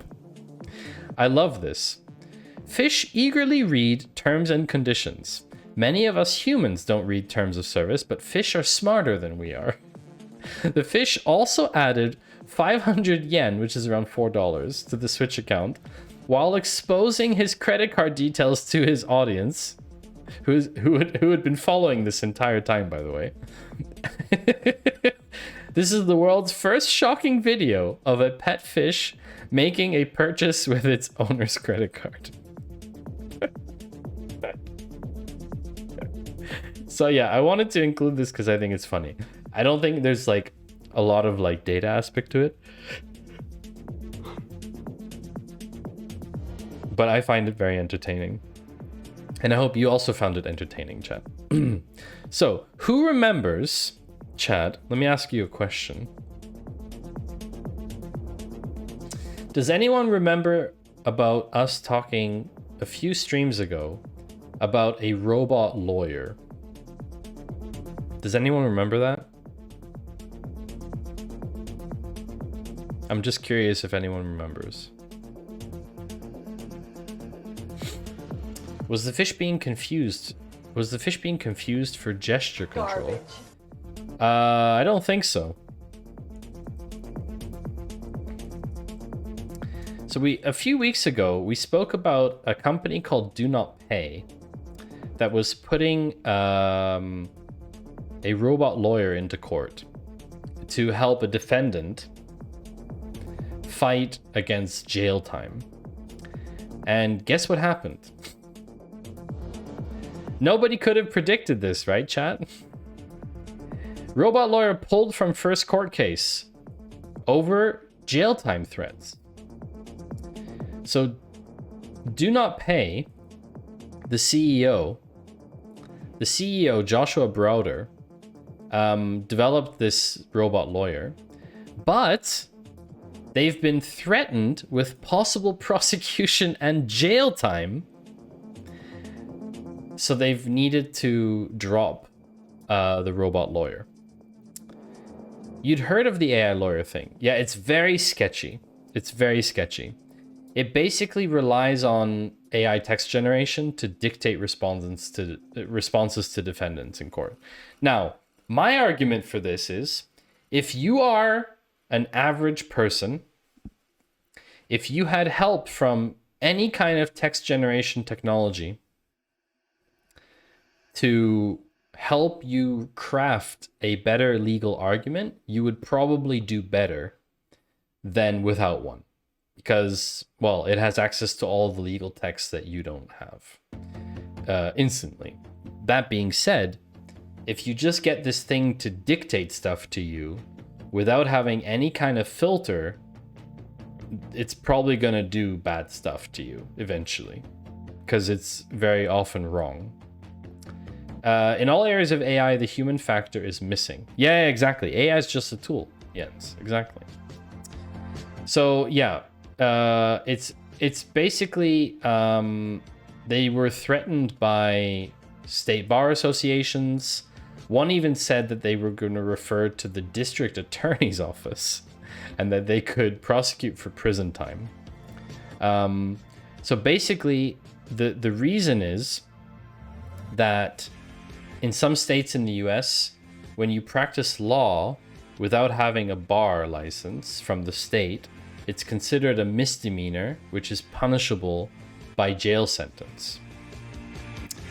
The Do Not Pay thing was a pretty cool service for interacting with municipal governments and forms, but then Peter Thiel and VC stuff really got them going in a terrible direction. Yeah, they used to be, Do Not Pay used to be just about contesting traffic fines. And they were very, very, very successful at doing that. And it's very good. It's a very good service. But yeah, now they've kind of gone down this direction with the whole robot lawyer thing.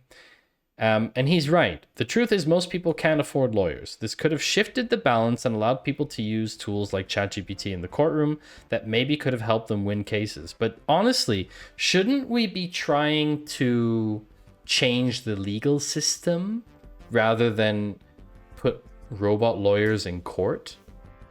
Had this conversation the other day. AI art is incredible, but it needs your prompt. It can't come up with creative prompts. That's right. Good morning to you, Aiden, and good morning to New Zealand.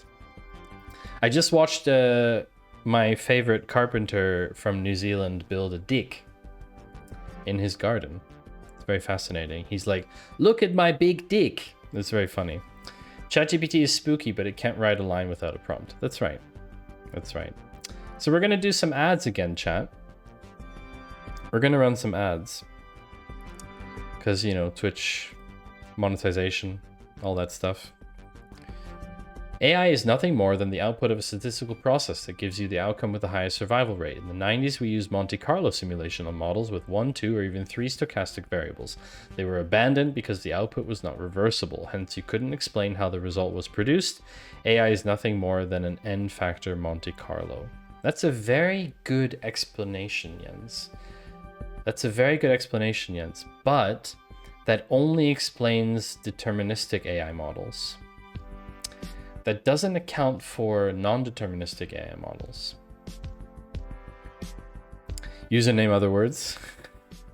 That doesn't account for black box scenarios. No. It doesn't, Jens, because black box scenarios, you are also not able to reverse the outcome. And you also don't understand how the outcome was generated in the first place, because you don't understand the weighting of the different features, which is a lot more complex than just an n-factor Monte Carlo simulation.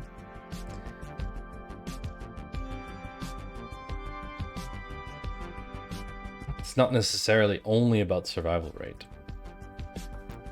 You can add any stochastic process to the model. Yes, as long as it's calibrated, trained. Yeah, of course. I mean, the basis for this stuff is always a trained model. Always. There's always a training process involved. But in the case of... Okay, this is the case. So what you're talking about is supervised AI. Okay? But in the case of unsupervised training, then you cannot add a stochastic process to unsupervised training, as far as I remember correctly. But that's fairly deep into machine learning stuff, which is not my specialty either. So, disclaimers. Disclaimer. But speaking of AI,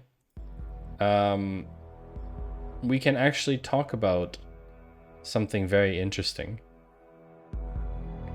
Welcome back from the ads. For those of you who had ads, let me know if you had very entertaining ads or not.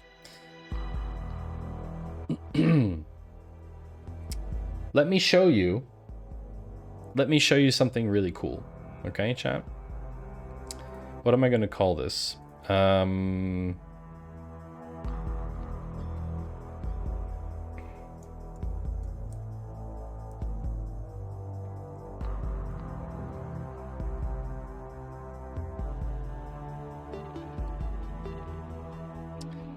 Hey Google, please write me a ChatGPT prompt for writing a Google prompt to achieve world domination. My phone went off. Thank you. Thank you, Exegete.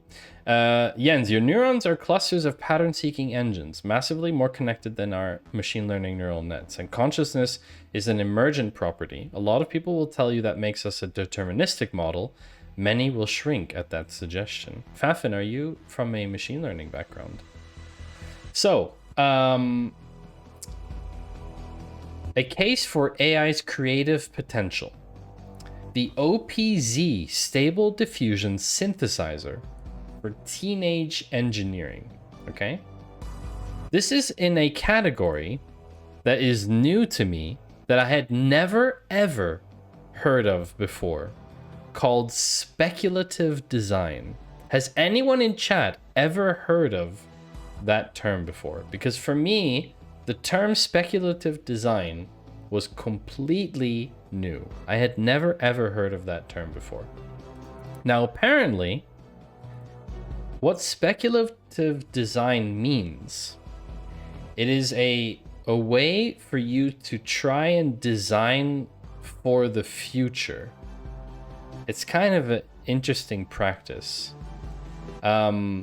Because a lot of the stuff that comes out of speculative design is very critical of what we currently have. But anyway, yeah, it was a very interesting term. So we have talked about AI a lot, and in general, people are talking about AI a lot at the moment. You're a boot. Actually, I'm an uneducated slob, but I have access to the internet, no executive function, and nobody telling me to go to bed at night. Fafin, you should go to bed. If it's your bedtime, if you choose. If you would like to go to bed, if you're tired. Otherwise, feel free to do whatever you like. Ian, thank you for the bit. If everybody would like to drop, you now have access to little bits flying around that may or may not help you.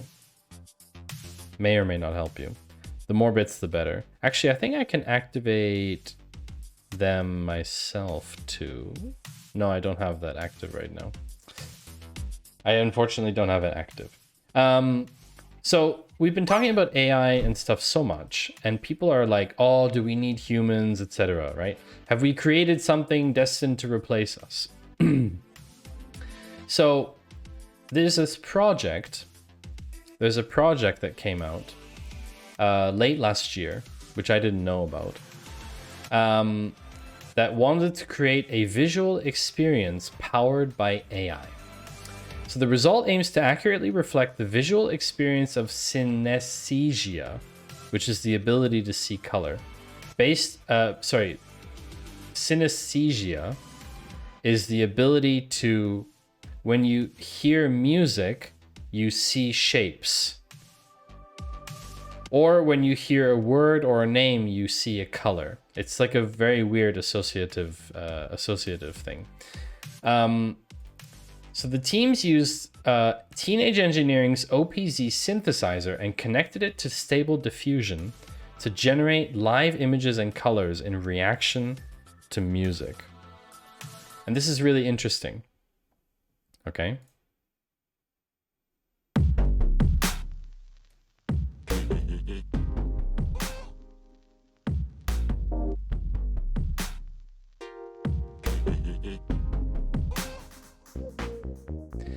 So this is generating,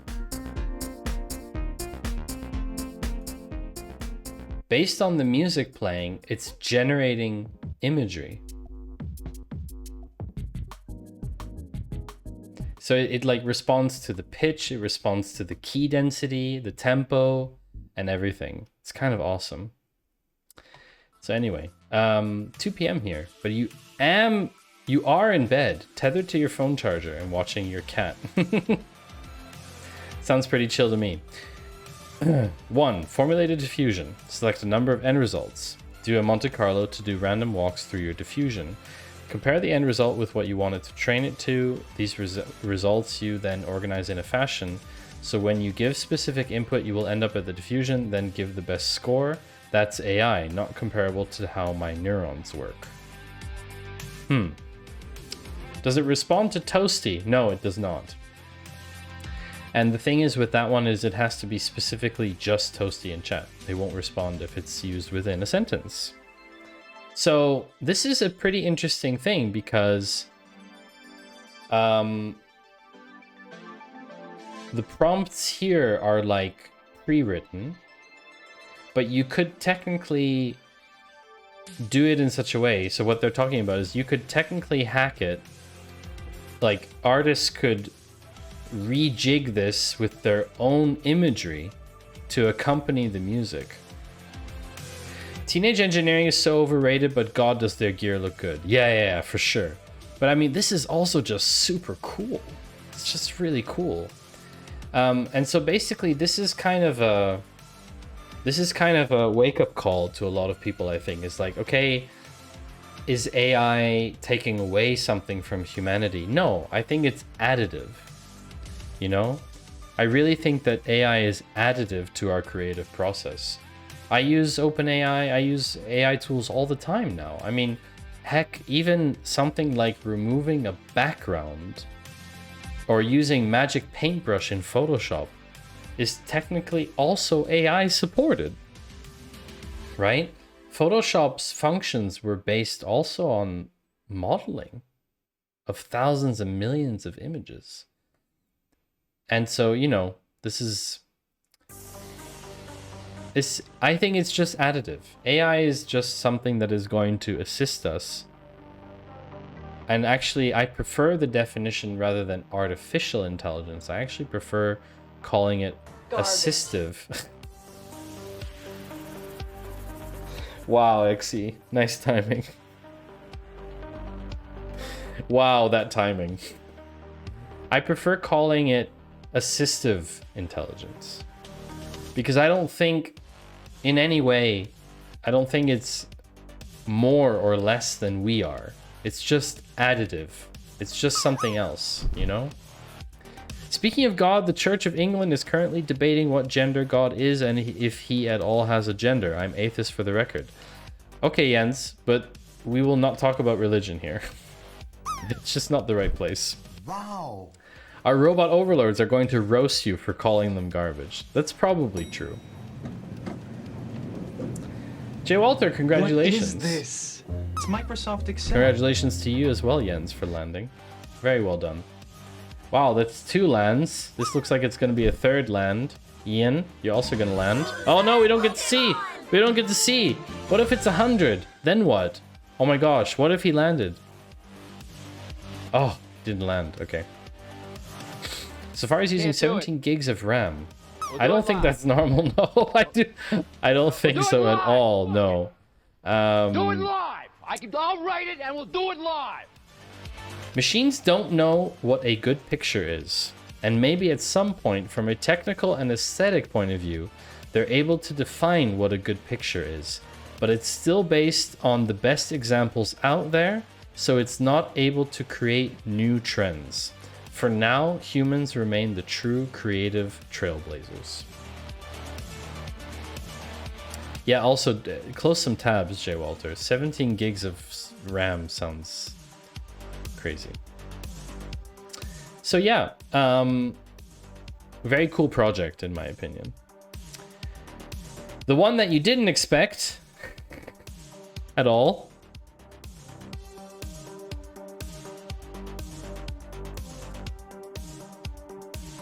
The one that you didn't expect. AI lawsuits. Did we expect Microsoft, GitHub, and OpenAI asking courts to throw out copyright lawsuits? No. Don't go to Lumeland. 11 tabs on 2 windows. So here's the thing. Microsoft, GitHub, and OpenAI are asking the court to throw out an AI copyright lawsuit. We have already talked about this lawsuit. Sorry, I should be more specific. Class action AI lawsuit is brought. I can't type for crap today. Brought against Microsoft, GitHub, and OpenAI. Okay? So, these 3 companies want to dismiss a complaint about Copilot. You may be asking yourself, why is OpenAI involved in this? Microsoft and GitHub, Copilot, okay. But here's the thing. Microsoft, GitHub, and OpenAI want the court to dismiss a proposed class action complaint that accuses the companies of scraping licensed code to build GitHub's AI-powered Copilot tool. In a pair of filings submitted to San Francisco Federal Court on Thursday, the Microsoft-owned GitHub and OpenAI say the claims outlined in the suit don't hold up. Did anyone catch that? Microsoft is a major shareholder of OpenAI, if you haven't heard the news. So basically, DALL-E 2, ChatGPT, those big projects from OpenAI are now under Microsoft's domain. They own 49%. Corruption exists? Nah, no way. So basically, now that there's a class action against Copilot, yes. What is this? It's Microsoft Excel. Now that there's a class action, Microsoft is, of course, also pulling in OpenAI into the whole thing. Now, why are they doing that? This is very interesting. Microsoft and GitHub developed all of the technology around Copilot. OpenAI didn't have anything to do with Copilot as far as my understanding goes. But what's really interesting is that OpenAI's approach is very similar. They grabbed a ton of things over on the internet. They grabbed a ton of things from the internet and basically put it into their AI model. So of course, if Copilot loses, if Microsoft loses in court against Copilot, then of course OpenAI stands to also have a problem in terms of copyright. Which one do you want, Exegete? I need to get them. Tell me in the meantime. Of course, you're right. How could it be otherwise? It could not be any other way.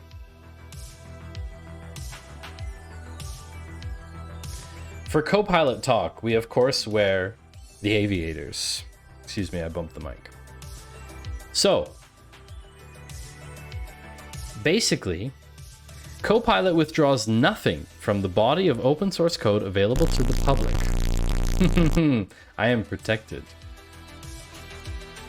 Copilot helps developers write code by generating suggestions based on what it has learned from the entire body of knowledge gleaned from public code. This is the problem with this whole thing, right? They're saying that they weren't allowed to do that in the first place because that public code was not licensed for that. Also, Jens, in terms of AI job security, I would definitely go for job titles such as Senior Aesthetics Evangelist, principal aroma engineer, and lead experience architect. Lead experience architect, I think, already exists as a job title today. There's also prompt engineer, which is a big one coming, I think. So basically, you know, this is a huge thing.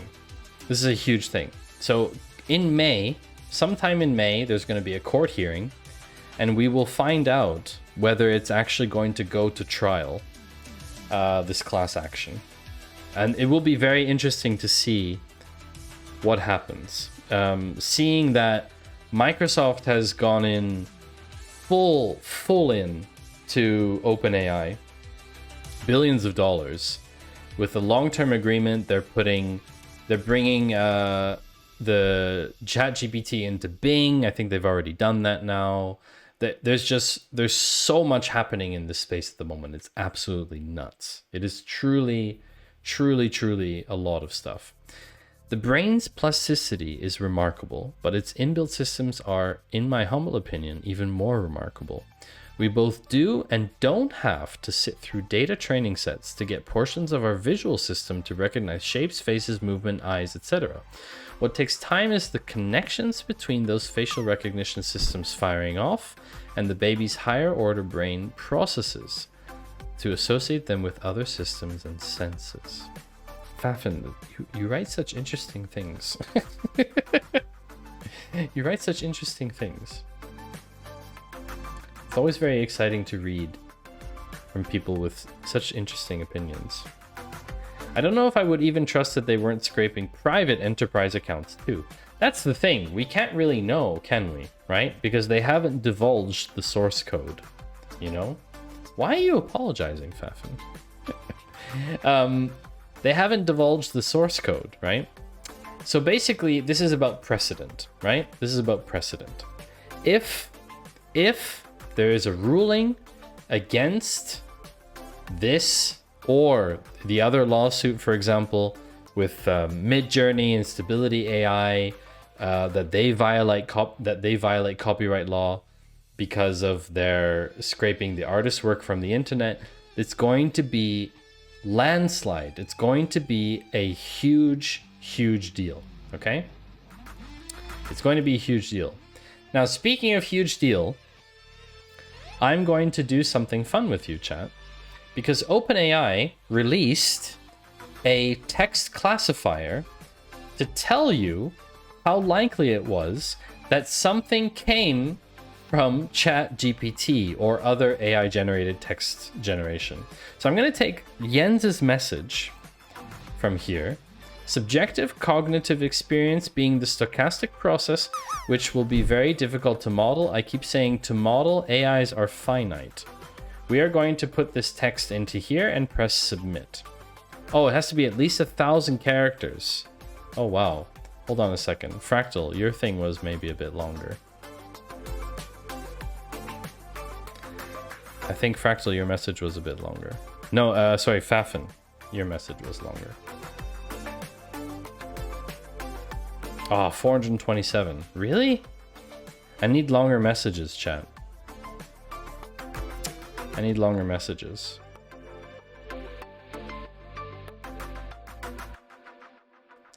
I'm gonna just plop a ton of stuff in here.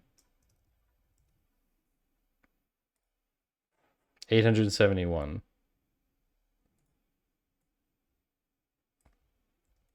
I'm just gonna keep putting more messages in here until we get to 1,000.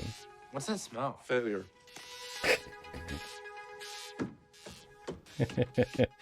Take the front page news of the New York Times. Ooh! Chat will fail you the moment you need us more. Front page news of New York Times. Okay, fine.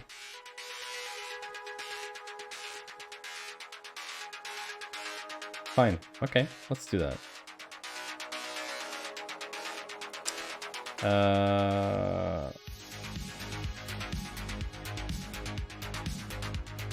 I think I can read it. Click my username and copy the last 3 messages. I'm verbose. I can't read New York Times without a subscription. Okay, we'll just do this. The classifier considers the text unlikely AI generated. So basically, if you put in a text here, okay, it tells you whether it's AI generated or not. So if I go here and I say, explain to me why the human brain and AI is different in 1,000 characters. Watch this. Exactly 1,000 characters. So it's going to come up with some explanation thing, okay? And what's interesting about this is that if you read this,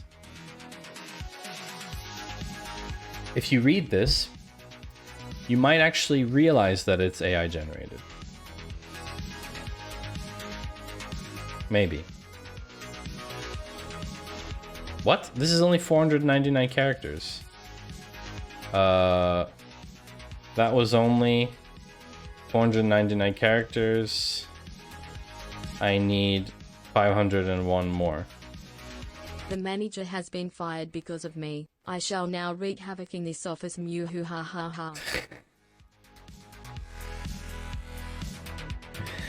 Wow. So I told it to do something and it didn't do it. Interesting. I have to show you all something as well about ChatGPT. Hi Stony, by the way. Alright, so fine. Let's do this. Oh no, sorry, wait, we have to add this because it's not enough. So look at this, okay? Look at this, chat. We took two texts directly from their own Excel.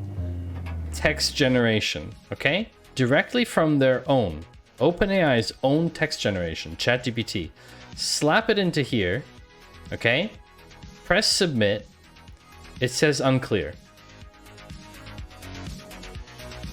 It says unclear.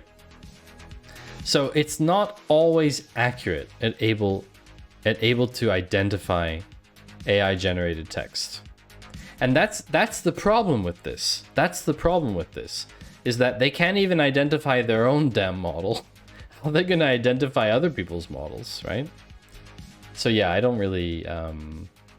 I used this earlier this week. I used it on a LinkedIn post that someone wrote, and it was 85% certain that it was AI generated, and I told them, you should at least say if it's AI generated, because I feel like you're lying to people if you don't. So yeah, how are you doing, Stony, by the way? Hope you're doing well. Yeah, thanks, Fractal.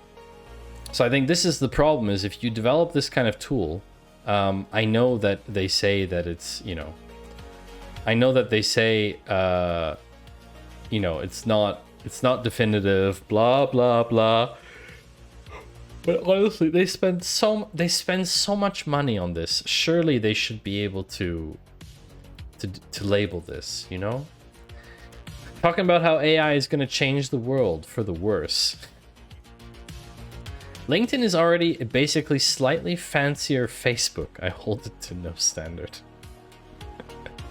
Super tired, so I won't stay much longer. Been at it all day. Yeah, Stony, you get rest, of course. You stay as long as you need to, as long as you want to.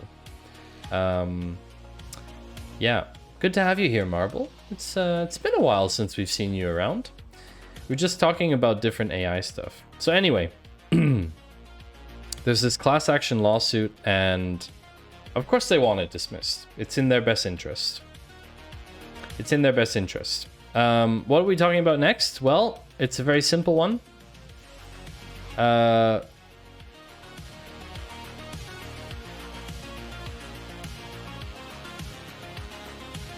It's basically this. You could just read the title. Sports store loses 10 million customer records. That's it. If you live in the UK and you've ever been to a store called JD Sports, I'm guessing that your customer data was probably stolen. I don't know how many more customers that they have than 10 million. So if you went to JD Sports and your data was stored, yeah, then yeah, data breach. Data breach. Need to spice up my presents for next year. Next year for what, Stony? The clickbait level of LinkedIn is just next level. Let me, you know what, chat? Let me show you something. Let me show you something, chat. I want to share something with you. I want to get your opinion on something, chat. I want to get your opinion on something. Because I don't know. Oh, the viewer awards. Oh, yeah. Oh, yeah. Mm-hmm. Yeah. Absolutely.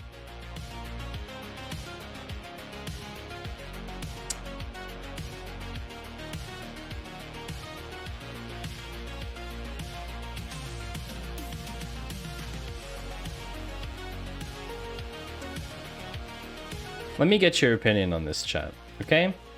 I'm not a big social media person. I don't think social media is very important. Thank you, Jens. Did we address the deepfake AI voices yet? No, we haven't talked about AI voices in a while, actually, Marble. I don't think I have an AI voice thing on the agenda today. But maybe next time. What I do want to talk about is this. AI voice from 4chan. Oof. That, I don't even want to click that. I don't even want to click that, but thank you for the article, Marble. So, this is the thing, chat, okay? I don't have a problem with people posting content. I have a problem with people posting one specific thing. Okay? This sentence right here. The only way to learn. The only way to learn. I have a problem with people saying this because it means that you neglect or completely disregard the fact that everybody has a different learning style. And this has been proven time and time again that every single person on this planet has a different way of learning, okay? So someone posting, the only way to learn is to write huge amounts of code. This is what this person is writing, okay? Also, yes, I don't really agree with the branding, but that's another thing, okay? Because their point is, or his point is, at the end of the day, all you need to do is make a lot of mistakes to actually learn the language. And a lot of people on this post, there's 600 people who reacted to this post, okay? A lot of people on this post who commented, they agreed. However, I did not. What I wrote is, because I'm kind of tired of seeing this kind of content on LinkedIn, okay? What I wrote is that another classic engagement-based post. There is no single right way to learn how to write SQL or any programming language. That's simply not taking into consideration how each person learns, and I'm sad that you would propagate this belief among your followers. What helps people learn are methodologies tied to their abilities. Writing SQL once requirements and outcomes are clear for the individual, like what should the output table look like. Practicing on open, unfamiliar data sets to get a feel for different processes in SQL, like data cleansing, preparation, modeling. Using their own company's data to have the best business understanding and write SQL that's useful for business decisions. Not only writing single queries, but writing SQL as part of a project or analysis, putting it into a portfolio. And yes, for many people, writing tons and tons of SQL may help them become familiar more with the syntax. As a content creator on LinkedIn with a large following, he has almost 40,000 followers, I feel you have a responsibility to not spread misinformation or falsehoods about learning, so please take that seriously and don't just chase the engagement train. Oh, ad time. SQL isn't that massive of a magisterium anyway. If you get the dozen or so concepts, it's easy. But some people struggle with learning different things. And that is the reality. That is the reality. And while we're in ad time, the only way to write a book is to write 100 books. Dev Panda, thank you for the resubscription. I hope that the ad didn't force you into that. I'm very sorry.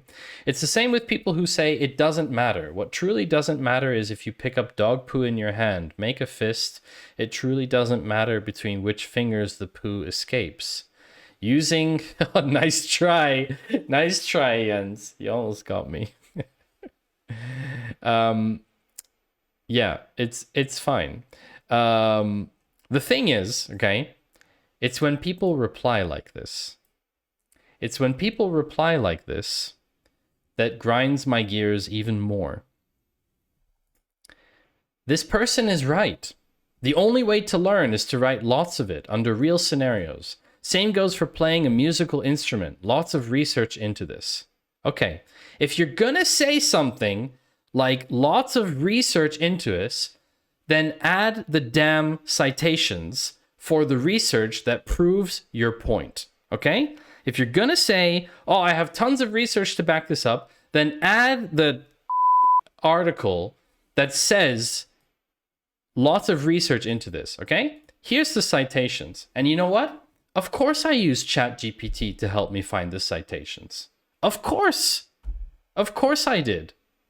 What shows people can only learn a programming language in one way? Here are 5 references that support different learning styles for programming languages. I ChatGPT'd my way to these 5 scientific studies about how people learn for programming languages. And I don't like the fact that people don't do their research. And I understand that I'm ranting about people on the internet. But this is the state of things today. This is how people communicate. Okay? This is how people communicate on the internet. They're regurgitating. Exactly, Fractal. It's a combo. Classes, courses, etc. are just a starting point. My understanding for programming or foreign language didn't really click until using it in the real world. I've learned much, much more about SQL while solving real problems in my business than I ever did from any... This person isn't even understanding my point. It's an echo chamber. That's right, Han. That's right.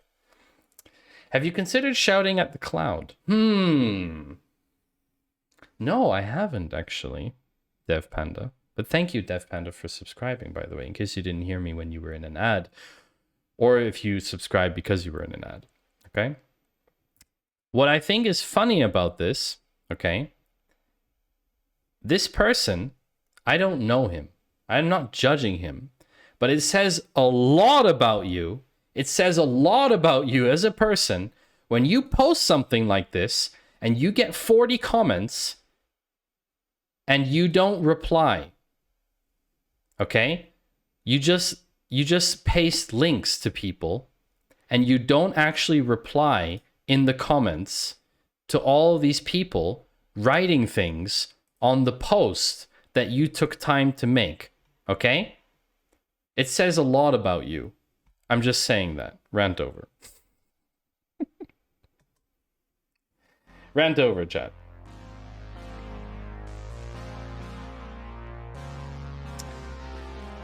It isn't about the discussion, it's about driving their stats. Yes, it is. And that's what bothers me. It's just a giant engagement train for them, you know? A colleague told me about an incident where they had to translate text about financial instruments from English to simplified Chinese using AI. The day after, they got a call from China with a person wondering what the economic guitar was. Economic guitar. This was so cathartic, you have no idea. Thank you, Fractal.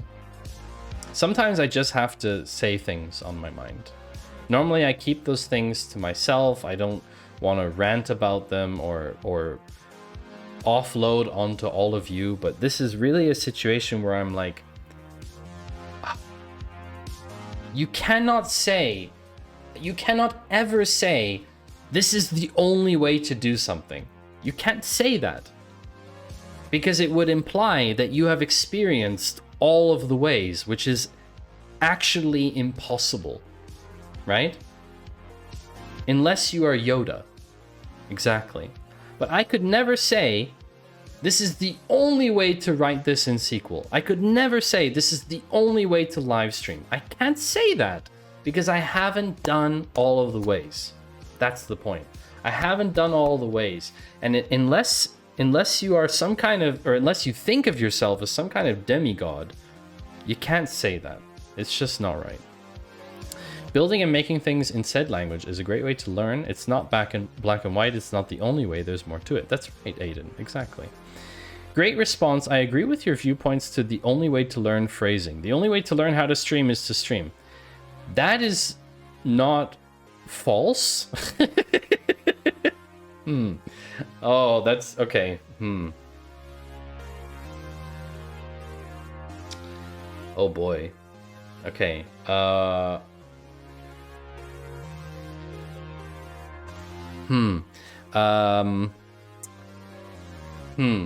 Okay, this is a difficult one. So, the only way to learn how to stream is to stream. No, not the only way to stream. Not the only way to stream is not the only way. I'm broken. There are other ways to learn how to stream other than just streaming, but in order to learn how to stream, you most certainly also have to stream. But only streaming will not teach you everything you need to know about streaming. Did I say streaming enough? Thank you. Cameras, sound, lighting can be learned. Streaming is acting, which can be taught. What is this? The only way to learn how to Microsoft talk is to Excel. talk. Yes, probably. That's maybe one of the universal exemptions. Also, welcome, Blue Squid. Good to have you back. I do really love that moment with interns when they really start to see all the context that school doesn't teach them about job. It's a super cool moment to witness when it clicks. Oh yeah, those like light bulb illumination moments are pretty powerful. Pretty powerful. Yeah, so chat, can you guess what the next topic is about?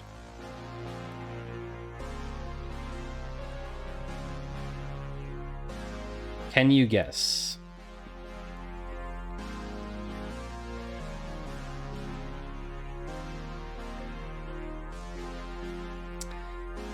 Ranting. Nope.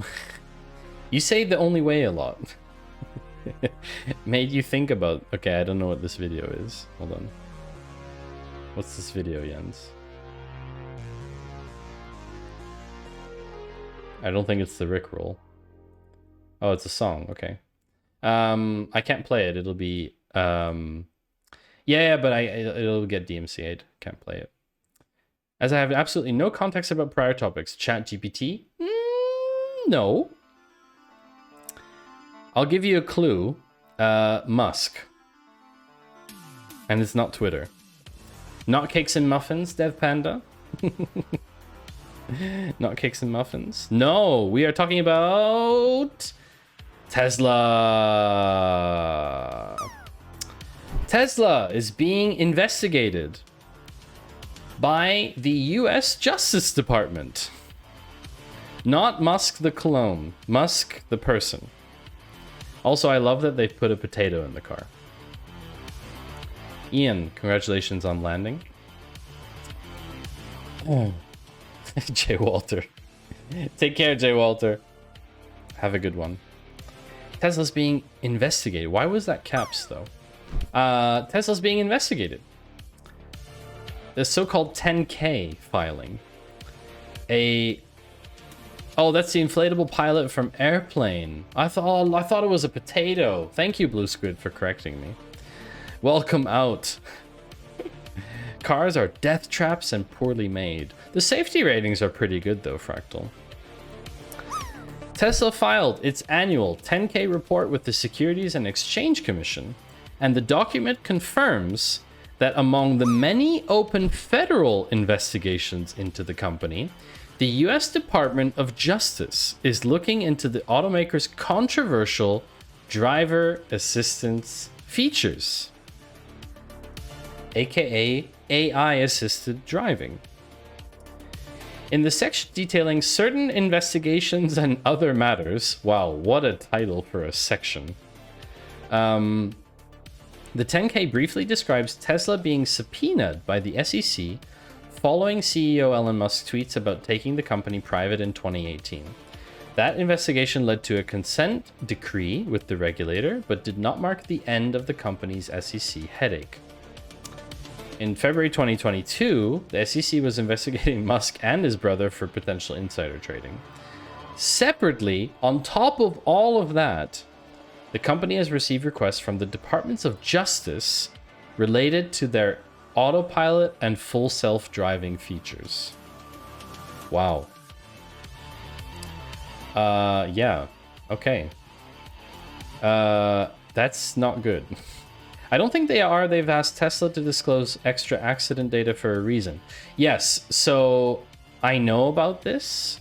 You don't mean Doge to the moon is front running? No, I don't know. Tesla is also the subject of multiple other federal investigations beyond the SEC and DOJ matters. The National Highway Traffic Safety Administration has several open investigations into Tesla. It's looking into the propensity of autopilot to drive Teslas into emergency vehicles, whether or not autopilot can even identify motorcyclists, and the preponderance of phantom braking episodes. Yeah.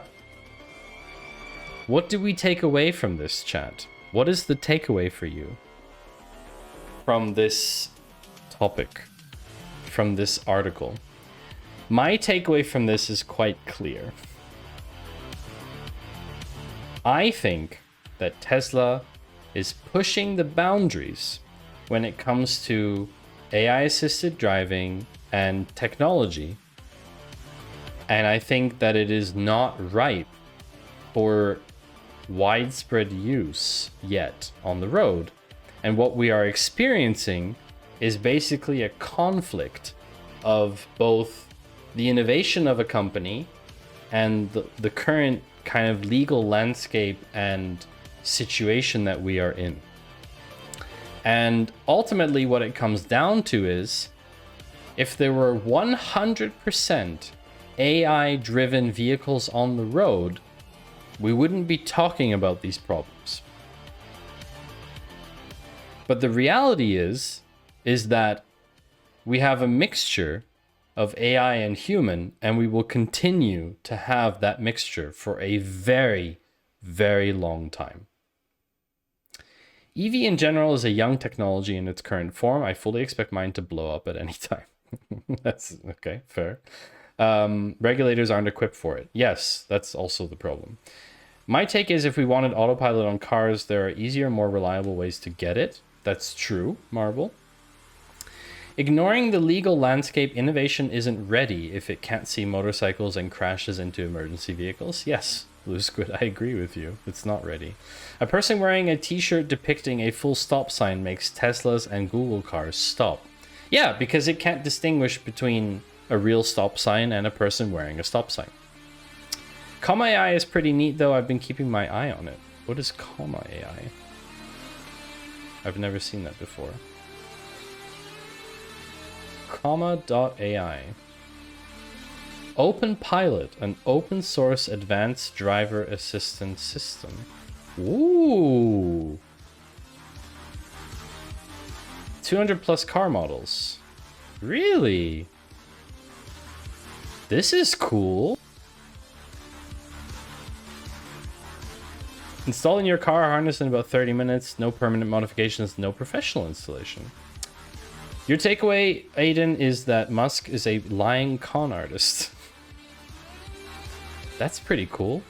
Is it on GitHub? Yeah, probably. Yes. It is. Wow. This is cool. This is pretty cool. 200 plus vehicles. I wonder if my car's in here.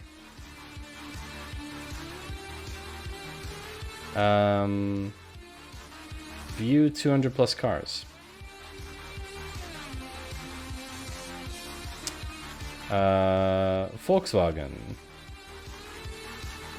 Volkswagen Passat. Oh, it is! Look! OpenPilot upgrades your Volkswagen Passat with automated lane centering at all speeds, adaptive cruise control that automatically resumes from stop, traffic light and stop sign handling is also available in experimental mode. Ooh! Wow, okay. $14.99. Wow, that's not cheap. To be fair, I have all of these things in my car currently. I currently have all of these features in my car. There you go, Maddie. 1,000-word comment. How the hell did all that actually post? What now? I think... Fafin, I don't think that posted. Because Twitch has a chat limit.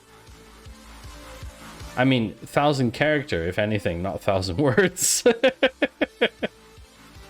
One day Com AI became self-aware and crashed all the cars into humans. Yeah, that's terrifying. This is cool, though. This is really cool. Very cool. We're gonna put this in the Patreon recap if you would like to have it. It will be in the stream recap after the stream, sometime this weekend. I usually write them over the weekend from the Friday stream. Oh, very important point. Before we go to the next topic. I'm pretty sure this one hit 1,000 words, but Fafin, I don't see anything in chat from you, so I don't think it was sent. Your car only gets lane centering and adaptive cruise control. Other features are experimental. Yeah. Oh well. Yeah, we can't have everything, I guess. You know? Can't have everything.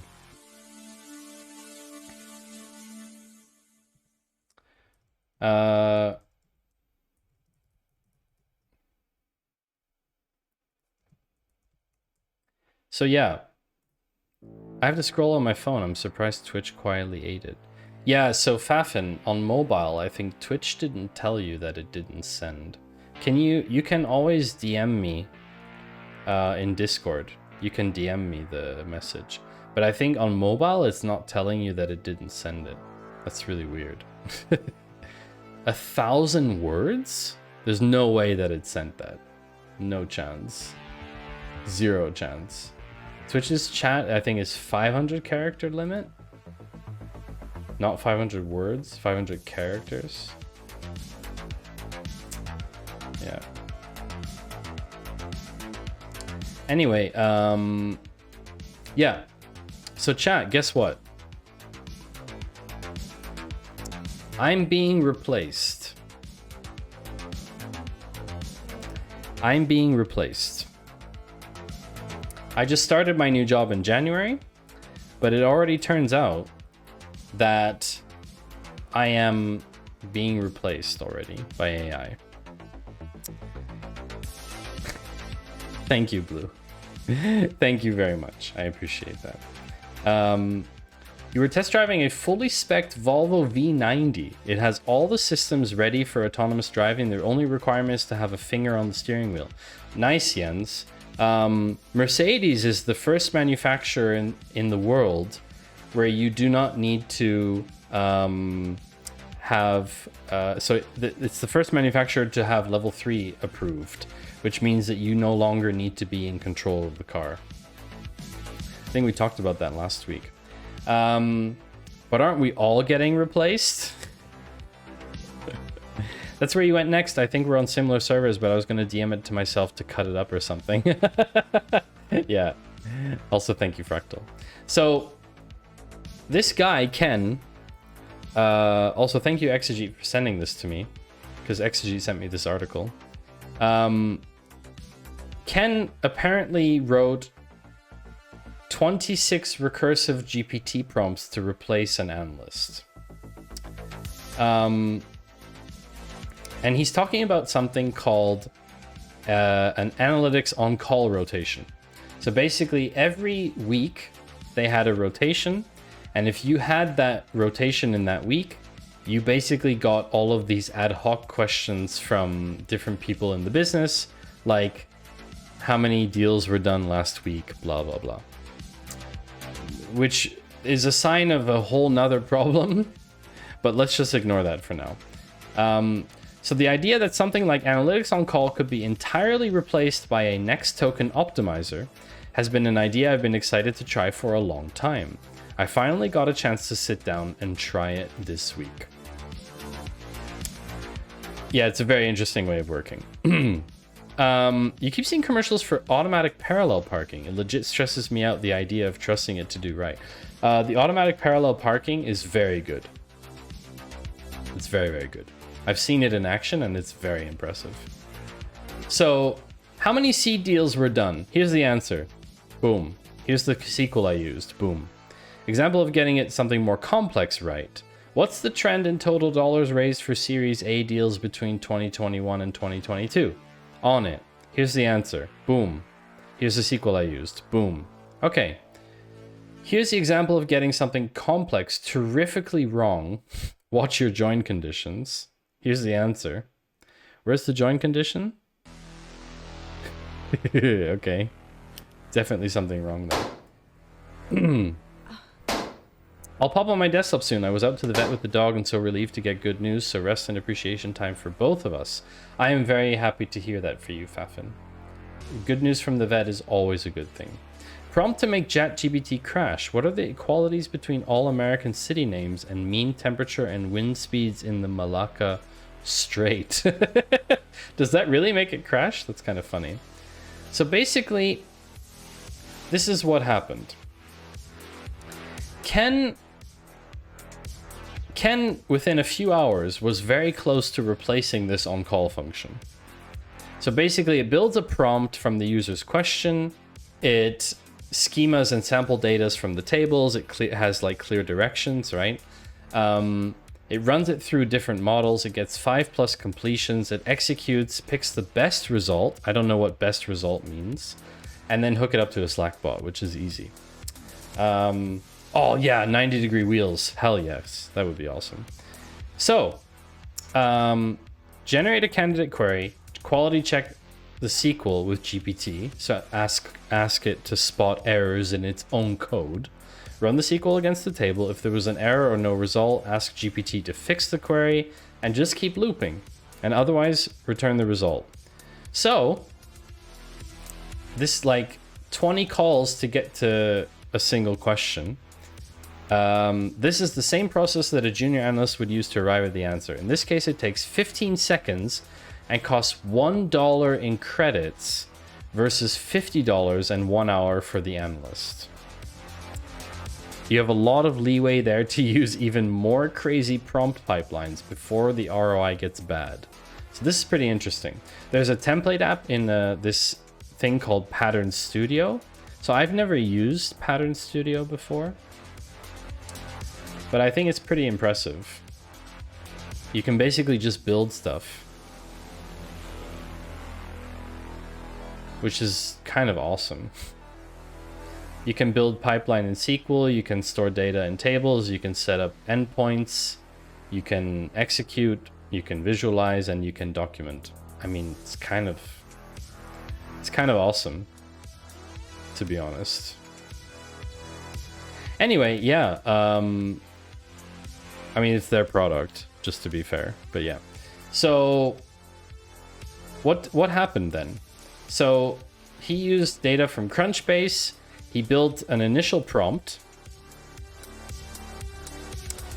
This is like the schema that they have, blah, blah, blah. Double check the query. Run the generated SQL against the database. Let's see if there's any right joins in here, just to make sure it's not wrong. This seems pretty... This actually seems pretty good. Repeat n number of times and then build a Slack bot. So basically, I am being replaced by this SQL writing engine based off of GPT. Which is kind of, yeah, if people ask simple questions, then they get simple answers. And I think that's what it boils down to here is if you ask questions like, what's the trend in total dollars raised for Series A deals between 2021 and 2022, then yeah, you will get answers like this. But then I see my job as an analyst just, I don't know, just not, my job is not reporting monkey. That's the thing, right?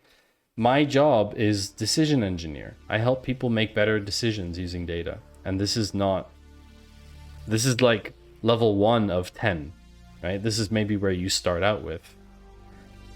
The problem is if you get AI or any ORM to create an object model from a data model, you get self-reference between the objects. No issue if you have infinite memory. Very true. Exactly. I would love for my stakeholders to have more self-service capability, to be honest. See, this is the problem, Fractal. This is the problem. I don't believe in self-service.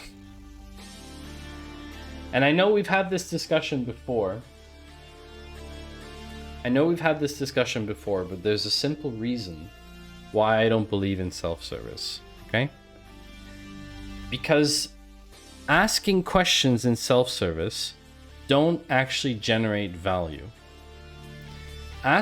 Someone in self-service is going to ask what region had the largest change in data XYZ over the last year. Thank you, Ian, for the bit. And the reality is that those types of questions, for me, are not analytical questions. Those are operational questions. Those are operational questions, and operational questions deserve operational information. Whether that's a dashboard, whether that's some kind of monitoring pipeline, whether that's a daily email, whether that's a short message, whether it's a Slack alert, it doesn't matter. Operational stuff deserves operational information. High frequency, low latency, those are the criteria for operational information. Analytical information is slow moving, typically, because it takes more time to figure out what the actual problem is that you're going after. It takes more time to sift through the data, and it takes more time to get to an outcome. But that outcome is of greater significance because it determines what's going to happen and what you're going to decide to do. Example, operational. Should we reduce or increase spending on a marketing campaign that is currently running? That's an operational decision. Those things should be available to those people at all times. At all times. What would be an example of an analytical decision process would be, does our marketing spend over the next 12 months influence our user growth in a positive way? And if yes, what should our budget be? And yes, Marble, exactly. You don't want a firefighter to be analytical. You want a firefighter to be operational. Instant decision making. Boom, boom, boom. Building's burning. There's the entrance. Can I go in there? No, we can go in there. Boom, go. You don't want a firefighter sitting down and doing 20 minutes of analysis before deciding what to do. That's a great analogy, Marble. I like that one. My lens is a little wonky. For insisting on Intel Inside. Where you work for a legacy company where even determining customer is a tangled mess, so operational is often more complicated than it needs to be. That's very unfortunate. That face when you realize for the first time that those $500,000 executives have been running around making strategy decisions with no idea at all how to leverage business intelligence. Oh, I know, Fafin. I know.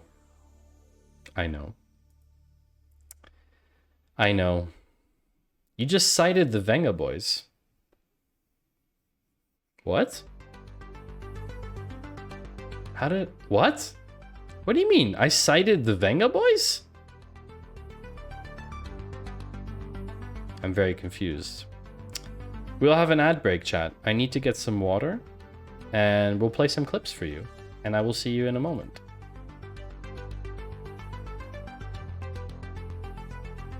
Boom, boom, boom, boom. I want you in my room. Let's spend the night together from now until forever. Boom, boom, boom, boom. Navi! Boom, boom, and spend Hey, the night Navi! together in my Good to room. see you. Oh my gosh, Navi. Navi, you will love this. You will love this. But also, Navi is a streamer who is doing a lot of SQL stuff. Oh, that's not SQL. That looks like gaming. Intel inside. Navi, were you slacking? Oh shit! Can't do it. We'll do it live. Were you slacking? You weren't I working. just took the fucking propeller from there and I put it here. I forgot that you swear a lot. Never mind. Never mind. But yeah, Navi, you're gonna love this. This software I'm using is really cool. It's called Count. Wow.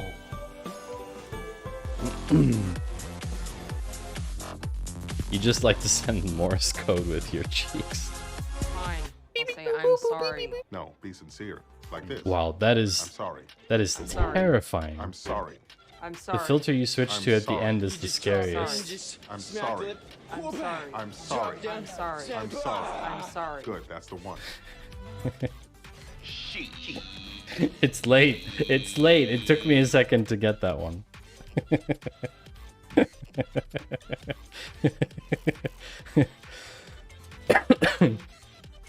Oh, sir. Like, yeah, well, if you wanted to, like, do things properly, then you should have done your homework. Because obviously none of you have done your homework. It's obvious from the questions you were asking. Creeping on my stream, yo. Creeping around. Time zones. Really? I don't know. It's a bit weird. It's not the most... It's not the smoothest software, but I only use it for the lights. And if I can... I'm just waiting for the release from Atom to include... Garbage.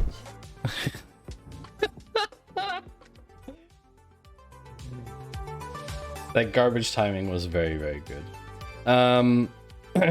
But executives are supposedly analytical rather than operational. Like, if they had ChatGPT prompt connected to Power BI, how many C-suites would be able to ask a sensible BI question in the first 10 queries? 11? That's what it said on the D20 anyway.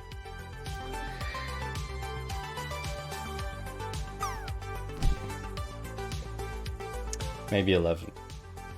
Yeah, boom boom. Ah, I see. Boom boom boom boom. I want you in my room. Spend the night together. Together forever. Blah blah blah. I hope you enjoyed the clips, chat. Garbage. There were some good ones in there. So, speaking of executives, the next topic we have to cover is about Microsoft.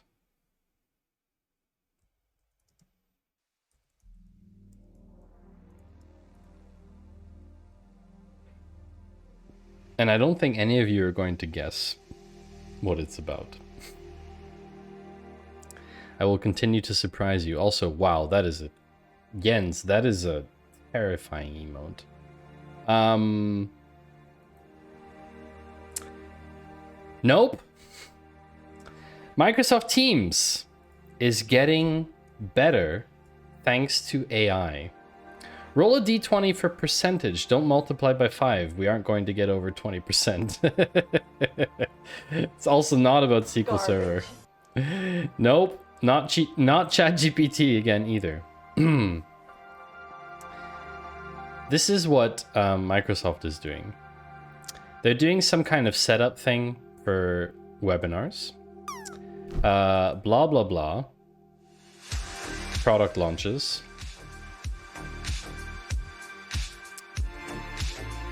So while you have a webinar, I didn't know how much I liked Teams until I no longer had it. It has like good and bad sides, you know? It has good nanny state coming. It has good and bad sides. Okay? You can apparently use RTMP now to live stream to Teams. But here's the thing. ECDN, blah, blah, blah.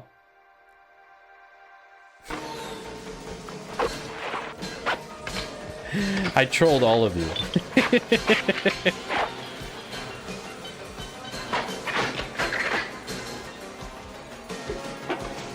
I'm so sorry.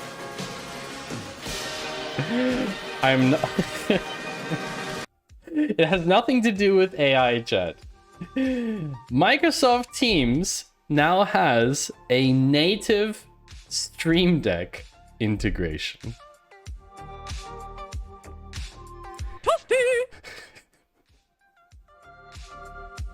Like,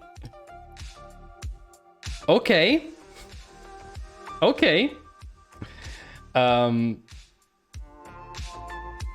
This is kind of cool. I'm not gonna lie. I'm even a kind of a fan of the faceplate they've used for the Stream Deck. They keep pushing Teams on us at work, and like our departments are so small. I'm not setting up a dozen team groups for one person. Yeah. I wish the configuration, as with all Microsoft products, SharePoint, I wish the configuration was easier. Yes, Fractal, this article is for you, in case you haven't noticed. Because Fractal was gifted a Stream Deck. And Fractal, you also use Microsoft Teams, right? I think. Or no longer, I'm not sure. SharePoint is getting better, but it's still basically just Google Drive minus 20% at least. Teams Deck. Teams Deck. Oh, that's so awful.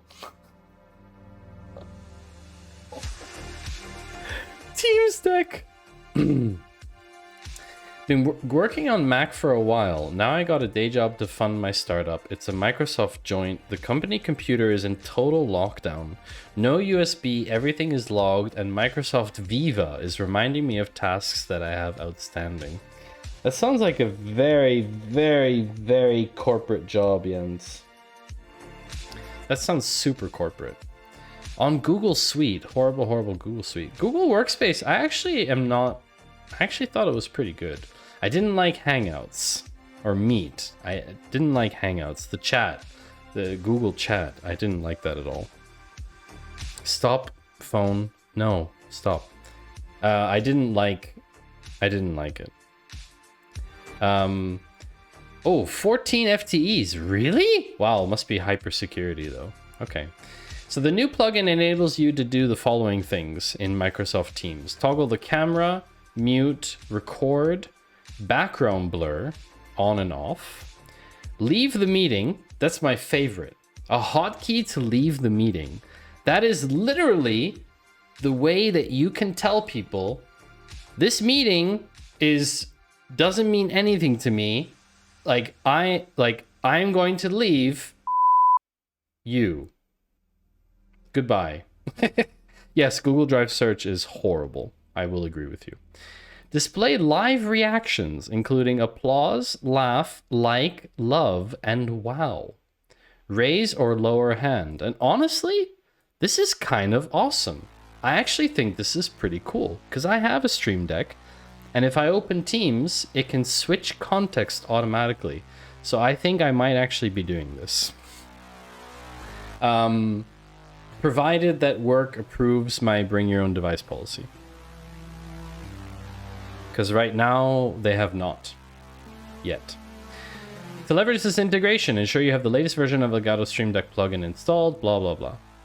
Is this something we can access to build our own integrations? I can see third-party app API section in my Teams client is there, blah, blah, blah, blah, blah.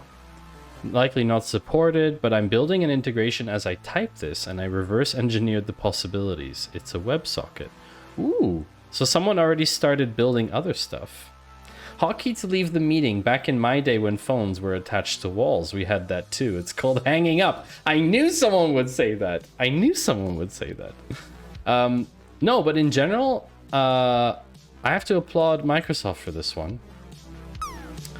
Applaud as in this button here, repeatedly. I have to say, good job to Microsoft on this one, because Zoom has this. So yeah, it's kind of time that Microsoft has this. Wait, I can use my Stream Deck with Teams? Yes, there is a new Microsoft Teams plugin for the Stream Deck, which is kind of cool. Zoom is awful. Yes, that's true. No thanks.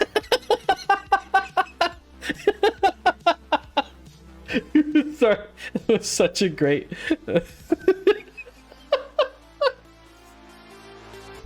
I'm sorry, bad cop, that was such a great reaction.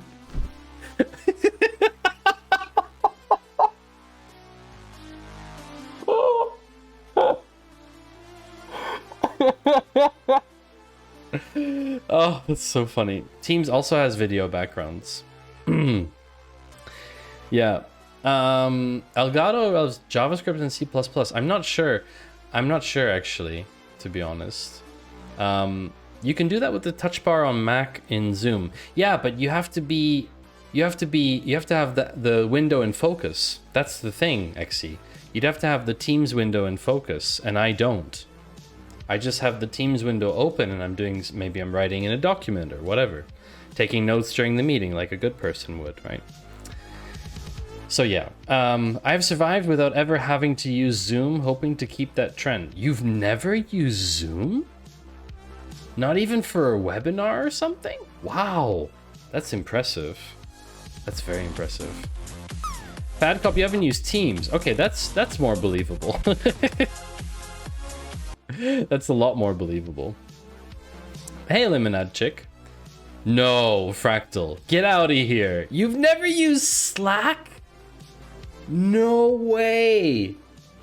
What? Marble as well, no Zoom? Never. Are you serious? What? Oh my gosh. But Fractal, not even for communities? Not even for communities? Why? Jens, please, Jens, please. You can have an opinion, but please, we're not like slamming tools, okay? We're not slamming tools. Everyone has opinions about tools. I'm just very surprised that some people have never used Slack or Zoom. It's just very surprising for me. Never done webinars either, except the one where they made us to enroll in health insurance. No, Blue, I mean like in your free time for like industry webinars about like whatever industry you're in. Clients should use the appropriate support email address and raise a Jira ticket. So Jens, for example, we had a process with clients before, and they had a channel in Slack, and they could fill out 3 fields, and it would automatically create a Jira ticket for them. I know we're not slamming tools, but I'm morally obliged. I'm morally obligated to slam Jira. I think we will all agree that no one really likes Jira. I think that's kind of universal. I actually don't think Jira is a bad tool per se. I just think the configuration is bad, usually. I'm the exception is that I actually like Jira. I'm sorry. I actually quite like Jira, but it took a very long time for me to kind of get it to the way I want it to be. JQL is everything that's wrong with people taking programming languages and trying to make it their own, though. That is for sure like corporate hell. Hi, Mr. Yan. Good to see you again, by the way. In your free time, you watch Twitch. Okay, Blue. That's fine. Yeah, the free client, this is the thing, like Slack's growth strategy is very different to Discord's, right? That's the thing. It's a very interesting thing. I like Jira when my PM actually knows how to use it. I like Jira when my PM builds me what I ask for. JQL is literally the only way I can use Jira. All of my stuff is basically JQL. Yeah. So yeah, I actually kind of like the fact that Microsoft's gone for a Stream Deck integration. So yeah, I'm kind of looking forward to seeing what people do with this. But this is what it should look like for you. Stream Deck Jira integration when? You joke, but there probably is someone who did it.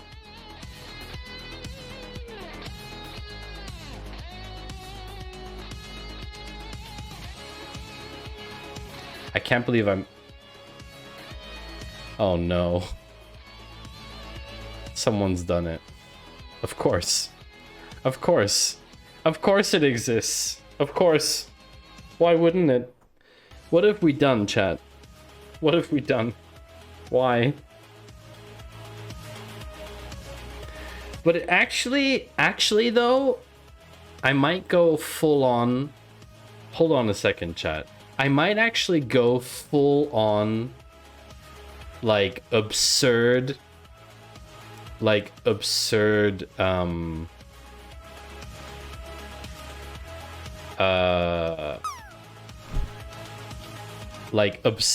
about automating everything at work, just for the lulz. I hate that escape can lose your changes, especially as a heavy Vim user. Ooh, yeah, that hurts in Jira a lot. I've lost so many ticket changes to that. Fortunately, they have a save feature in the newest version of Jira. So if you're in the hosted version, you should check that you should upgrade. It only has 1 star, but this is actually very new. This is actually super new. This thing only has 4... This has basically no history. This is brand new. This only came out recently. It only has 7 commits. This is from this year. Holy moly. This is awesome. Okay, I have to look into this, chat. I'm starring this because this is actually kind of awesome. The future is now. It's pretty cool.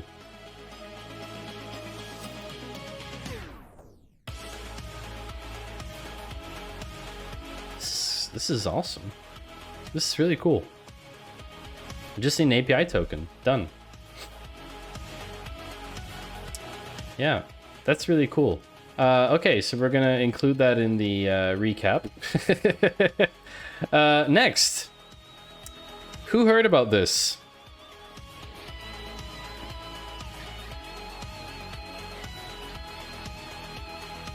Does anyone know about this?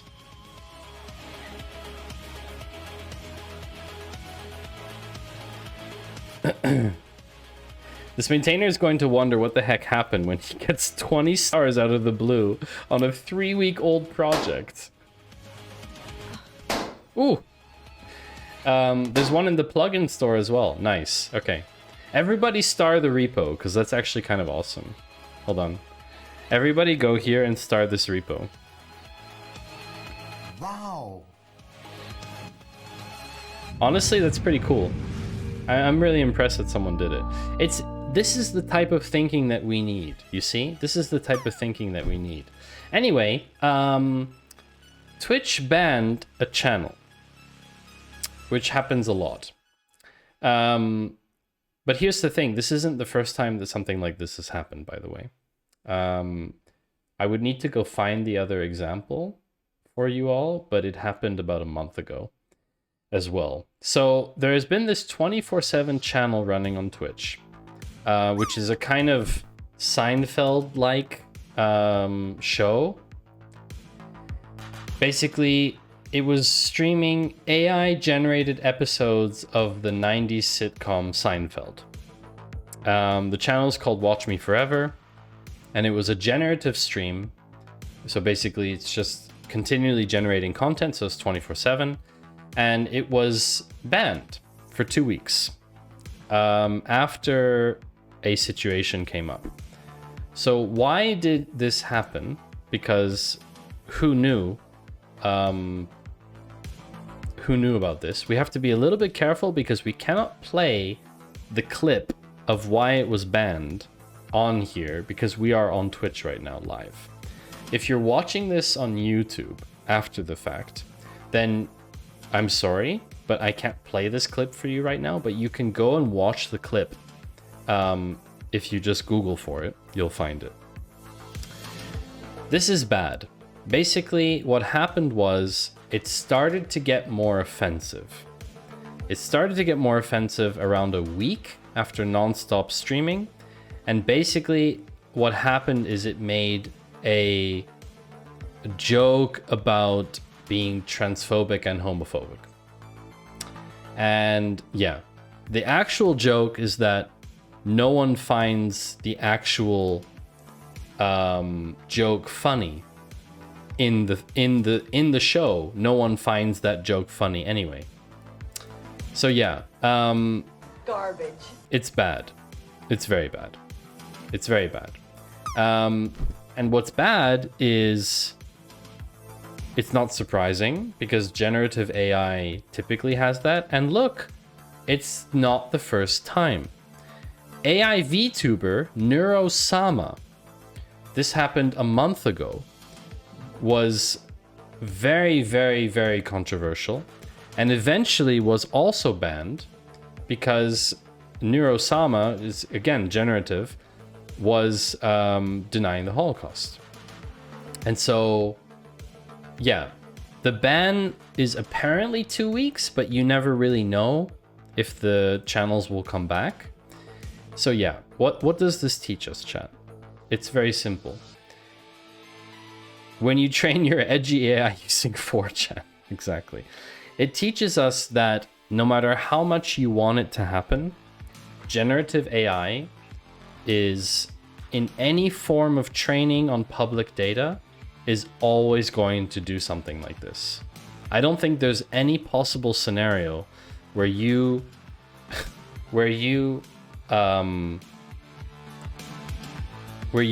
train an AI on a public data set of things that have been said on the internet and that this doesn't happen. I just think it's not going to happen. Even not edgy 4chan content, even just letting something run on r/Twitch on Reddit would be enough to cause, oh, the worst. If you made a bot, okay? Let's entertain this idea for a second, chat.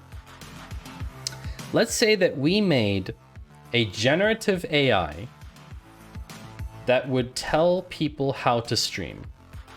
Okay? So you basically take all of the content of r/Twitch and you make a bot that tells people how to stream. You can ask it a question and it will tell you what the answer is. Okay? What do you think would happen? AI Asmongold. Yeah.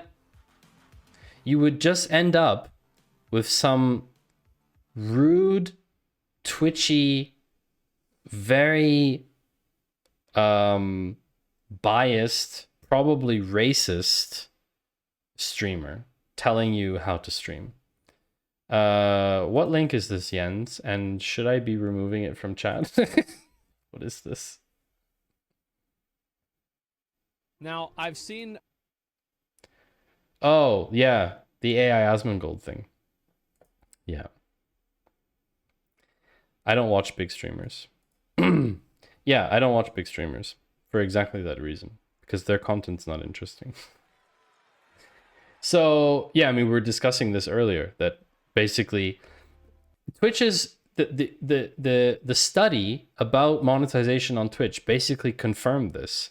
That when you choose to watch one of the top streamers, you're basically settling for mediocre choice because you don't want to spend endless time scrolling.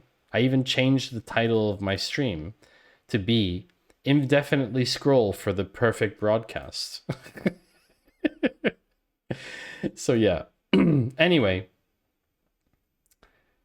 this is way cooler to talk about.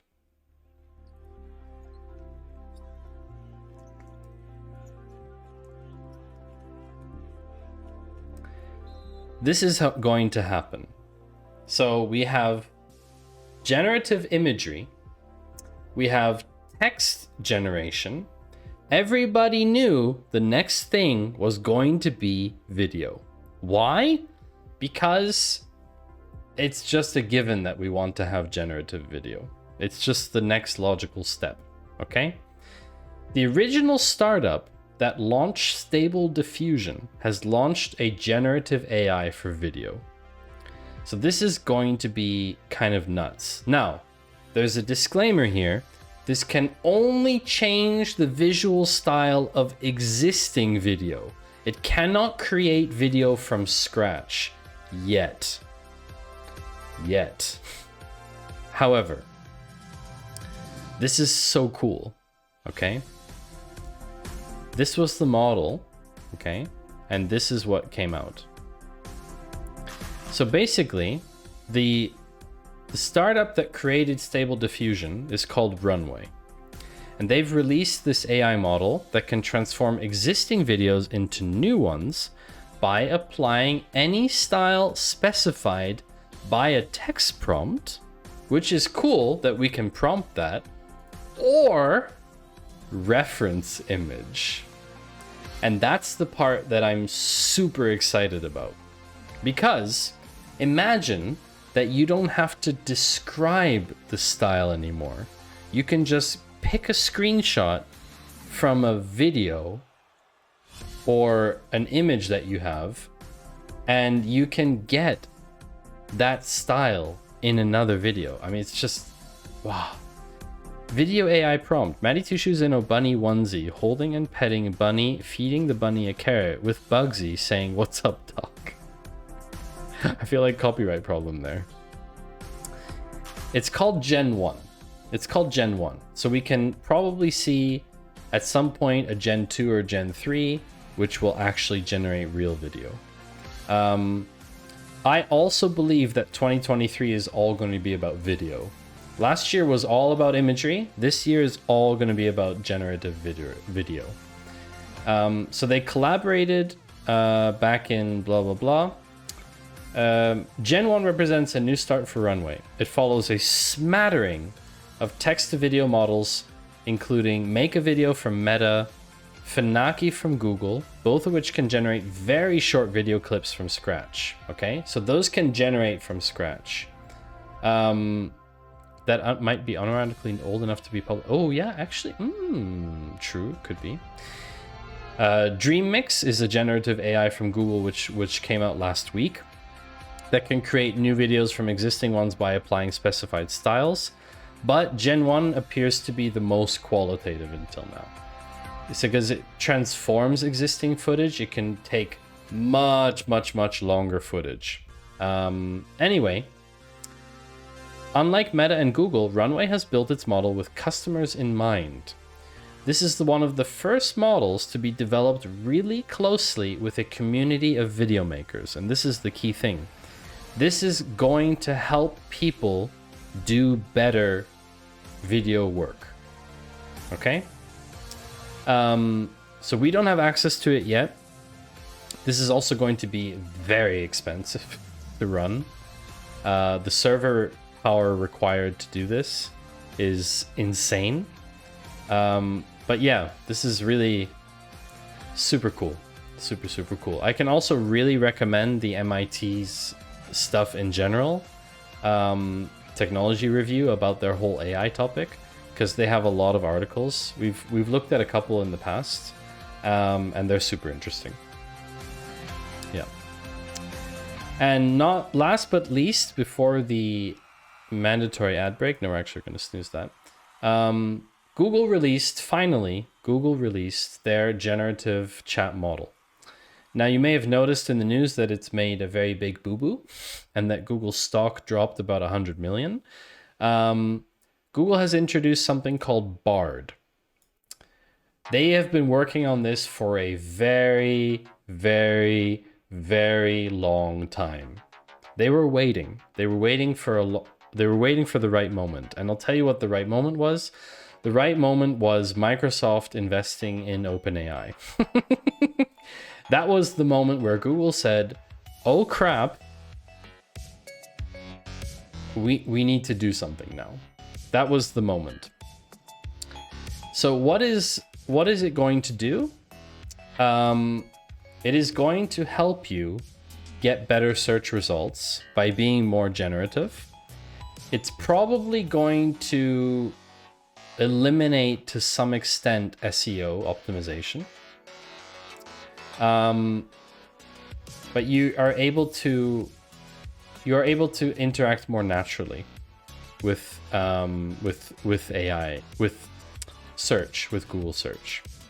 Steal all the data. Yes, exactly.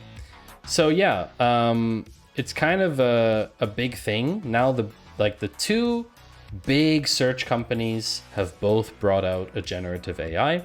So now the next question will be, which products get what? Which products get what? Who uses what? How do we now capitalize on this whole thing? That's basically what it's going to be about. So yeah. Yeah. That basically covers it for what I wanted to get through.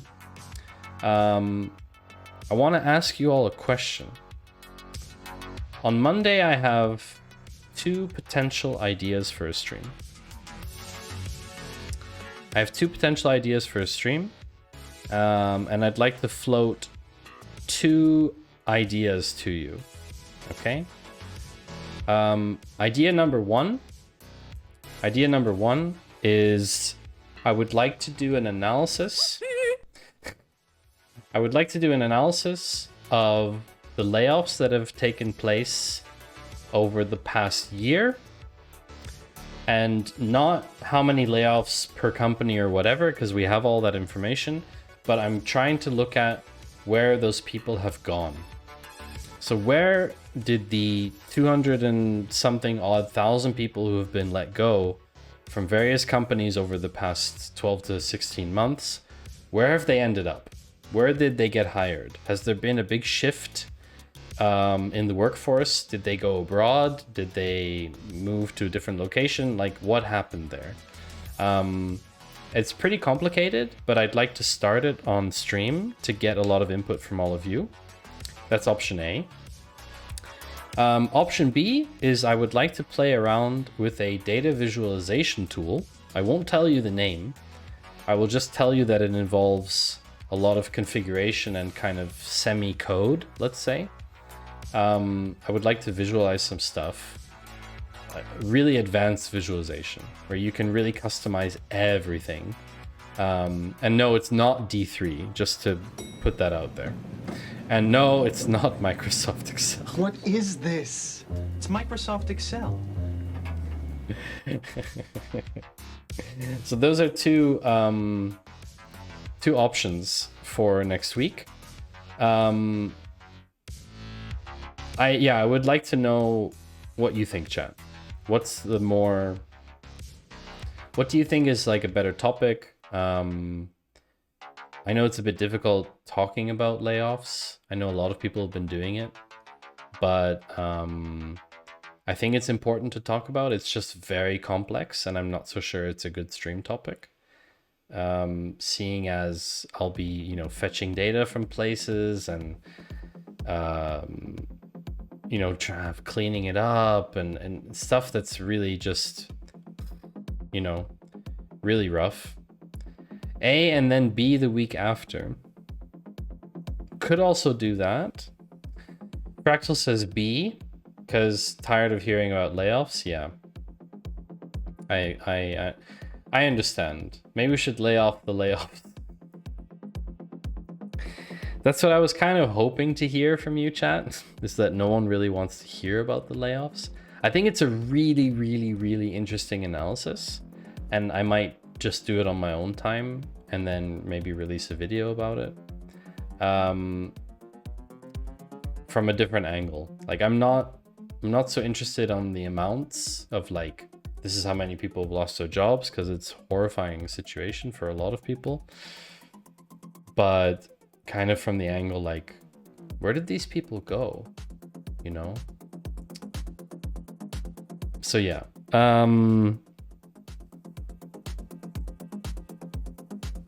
I will take what's behind curtain number 3. There is no curtain number 3, Jim. Actually, no, there is a third option. There is a third option. There is a third option. Would anyone like to hear the third option? I don't know if it's a good thing to talk about. I wonder if anybody got laid off multiple times in the wave. That's quite likely, I think, Bad Cop.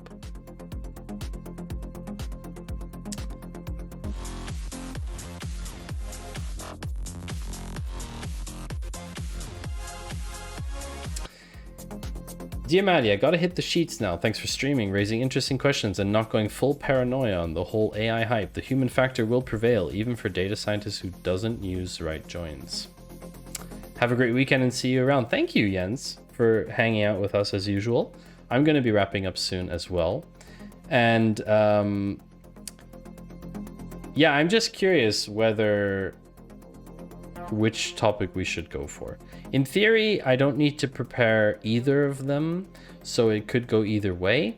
If you would like option number 3, the third option is I found a very, very cool tool to code music. So if we wanted to code something, we could code my own song. I don't know how good it would be, but that somehow also doesn't feel like a Monday thing to me. It feels more like a Friday thing. Speaking of which, you can make music in SQL. It's not in SQL, it's JavaScript. Sort of. Yeah, it's basically JavaScript. Speaking of which, there will be a schedule change next week. Coding music would be interesting. I know someone else is learning generative music as well. So it's not generative music. It's not AI. It's purely coding music. And I think that would be interesting, but it's something I think I would like to do together with White Panther because of Panther's musical knowledge. Not Sonic Pi, Exegete, no. What dataset are you planning to visualize with B? To be honest, ADD, I'm pretty open to suggestions. Seeing as it is Monday the 13th.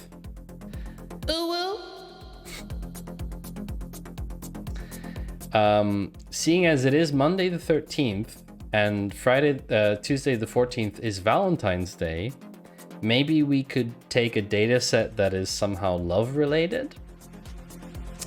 Could be cool to find something that's sort of around Valentine's Day themes. Why? Why not put out a poll on your Patreon post? The last time I did that, Exegete, I did not get a lot of answers. So that's why I'm asking all of you. Yes, so last thing. There will be a schedule change next week. The Data Cafe will be on Thursday, not Friday. I cannot reveal the reasons for that. B seems like consensus, so I will go with the data flow. Okay, so we'll stick away from the layoffs and more go towards the other thing. The other thing.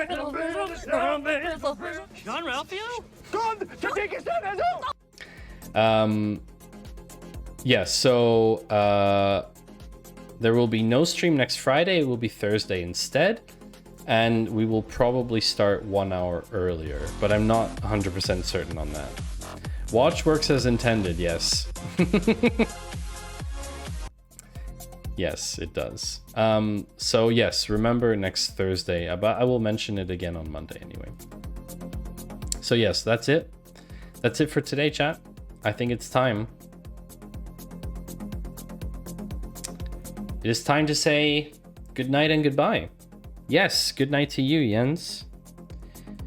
Good night to you. And thank you for being here with us. That is all for today. Dev Panda, Exegete, Steffi, thank you for your subs or having been gifted subs. I know Yoast was very kind today to gift a sub to Steffi. As always, I appreciate it. Thank you to Tristan for your follow. Thank you, Ian, for throwing bits around as usual. Thank you, Xe. Thank you, ADD. Thank you, everybody, for joining. It's always been a pleasure. Thank you, Jens, for your 100 biddies as well. Very kind. Very, very kind. Jim, thank you so much for joining us as well. Lovely to have everybody here. I enjoyed the mood. I hope you all enjoyed the news. Someone gifted you a sub, Jim. Yes, I think that was a while back. No ads for you. No ads for you. Who are we going to raid today? Who are we going to raid? I think we are going to go raid someone who we haven't seen in a while. How about that? I think we haven't seen this person in a long time, if I remember correctly. Who's that Pokemon? I think it has been a while. This looks cool. Programming. Programming, I think that's a good idea. I leave you in the capable hands. Programming is good. Very, very good. I leave you in the capable hands of Austin. I wish all of you a lovely weekend. Did that not raid? Hold on a second. Cheers, Jens. Somehow that's not working. 1 second. Don't be suspicious. Don't be suspicious. Something is not working. Don't be suspicious. Don't be suspicious. Don't be suspicious. Don't be suspicious. John Ralphio? I don't know. There was something weird going on. Oh, here we go. No, we're good. And Secretary Cardona, Stick around for the raid, and, chat. Mayor Bowser and Stick around for the raid. What? You know, thank you for What joining happened? us as well. Why did it cancel? And for What is families going across on? the country, This is so weird. Hold on 1 second, chat. This is so weird. Okay. We are ready. We have finally got it working. We are raiding. Thank you very much, and see you next week. Oh yeah, I know. Thank you. Thank you, Xe.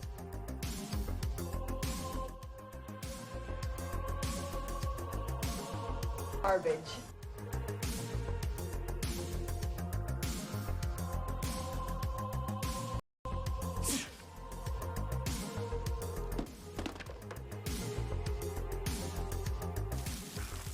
Ow, that stings. Isn't there a lighter setting? Yeah, but we need to blast this virus off you, buddy.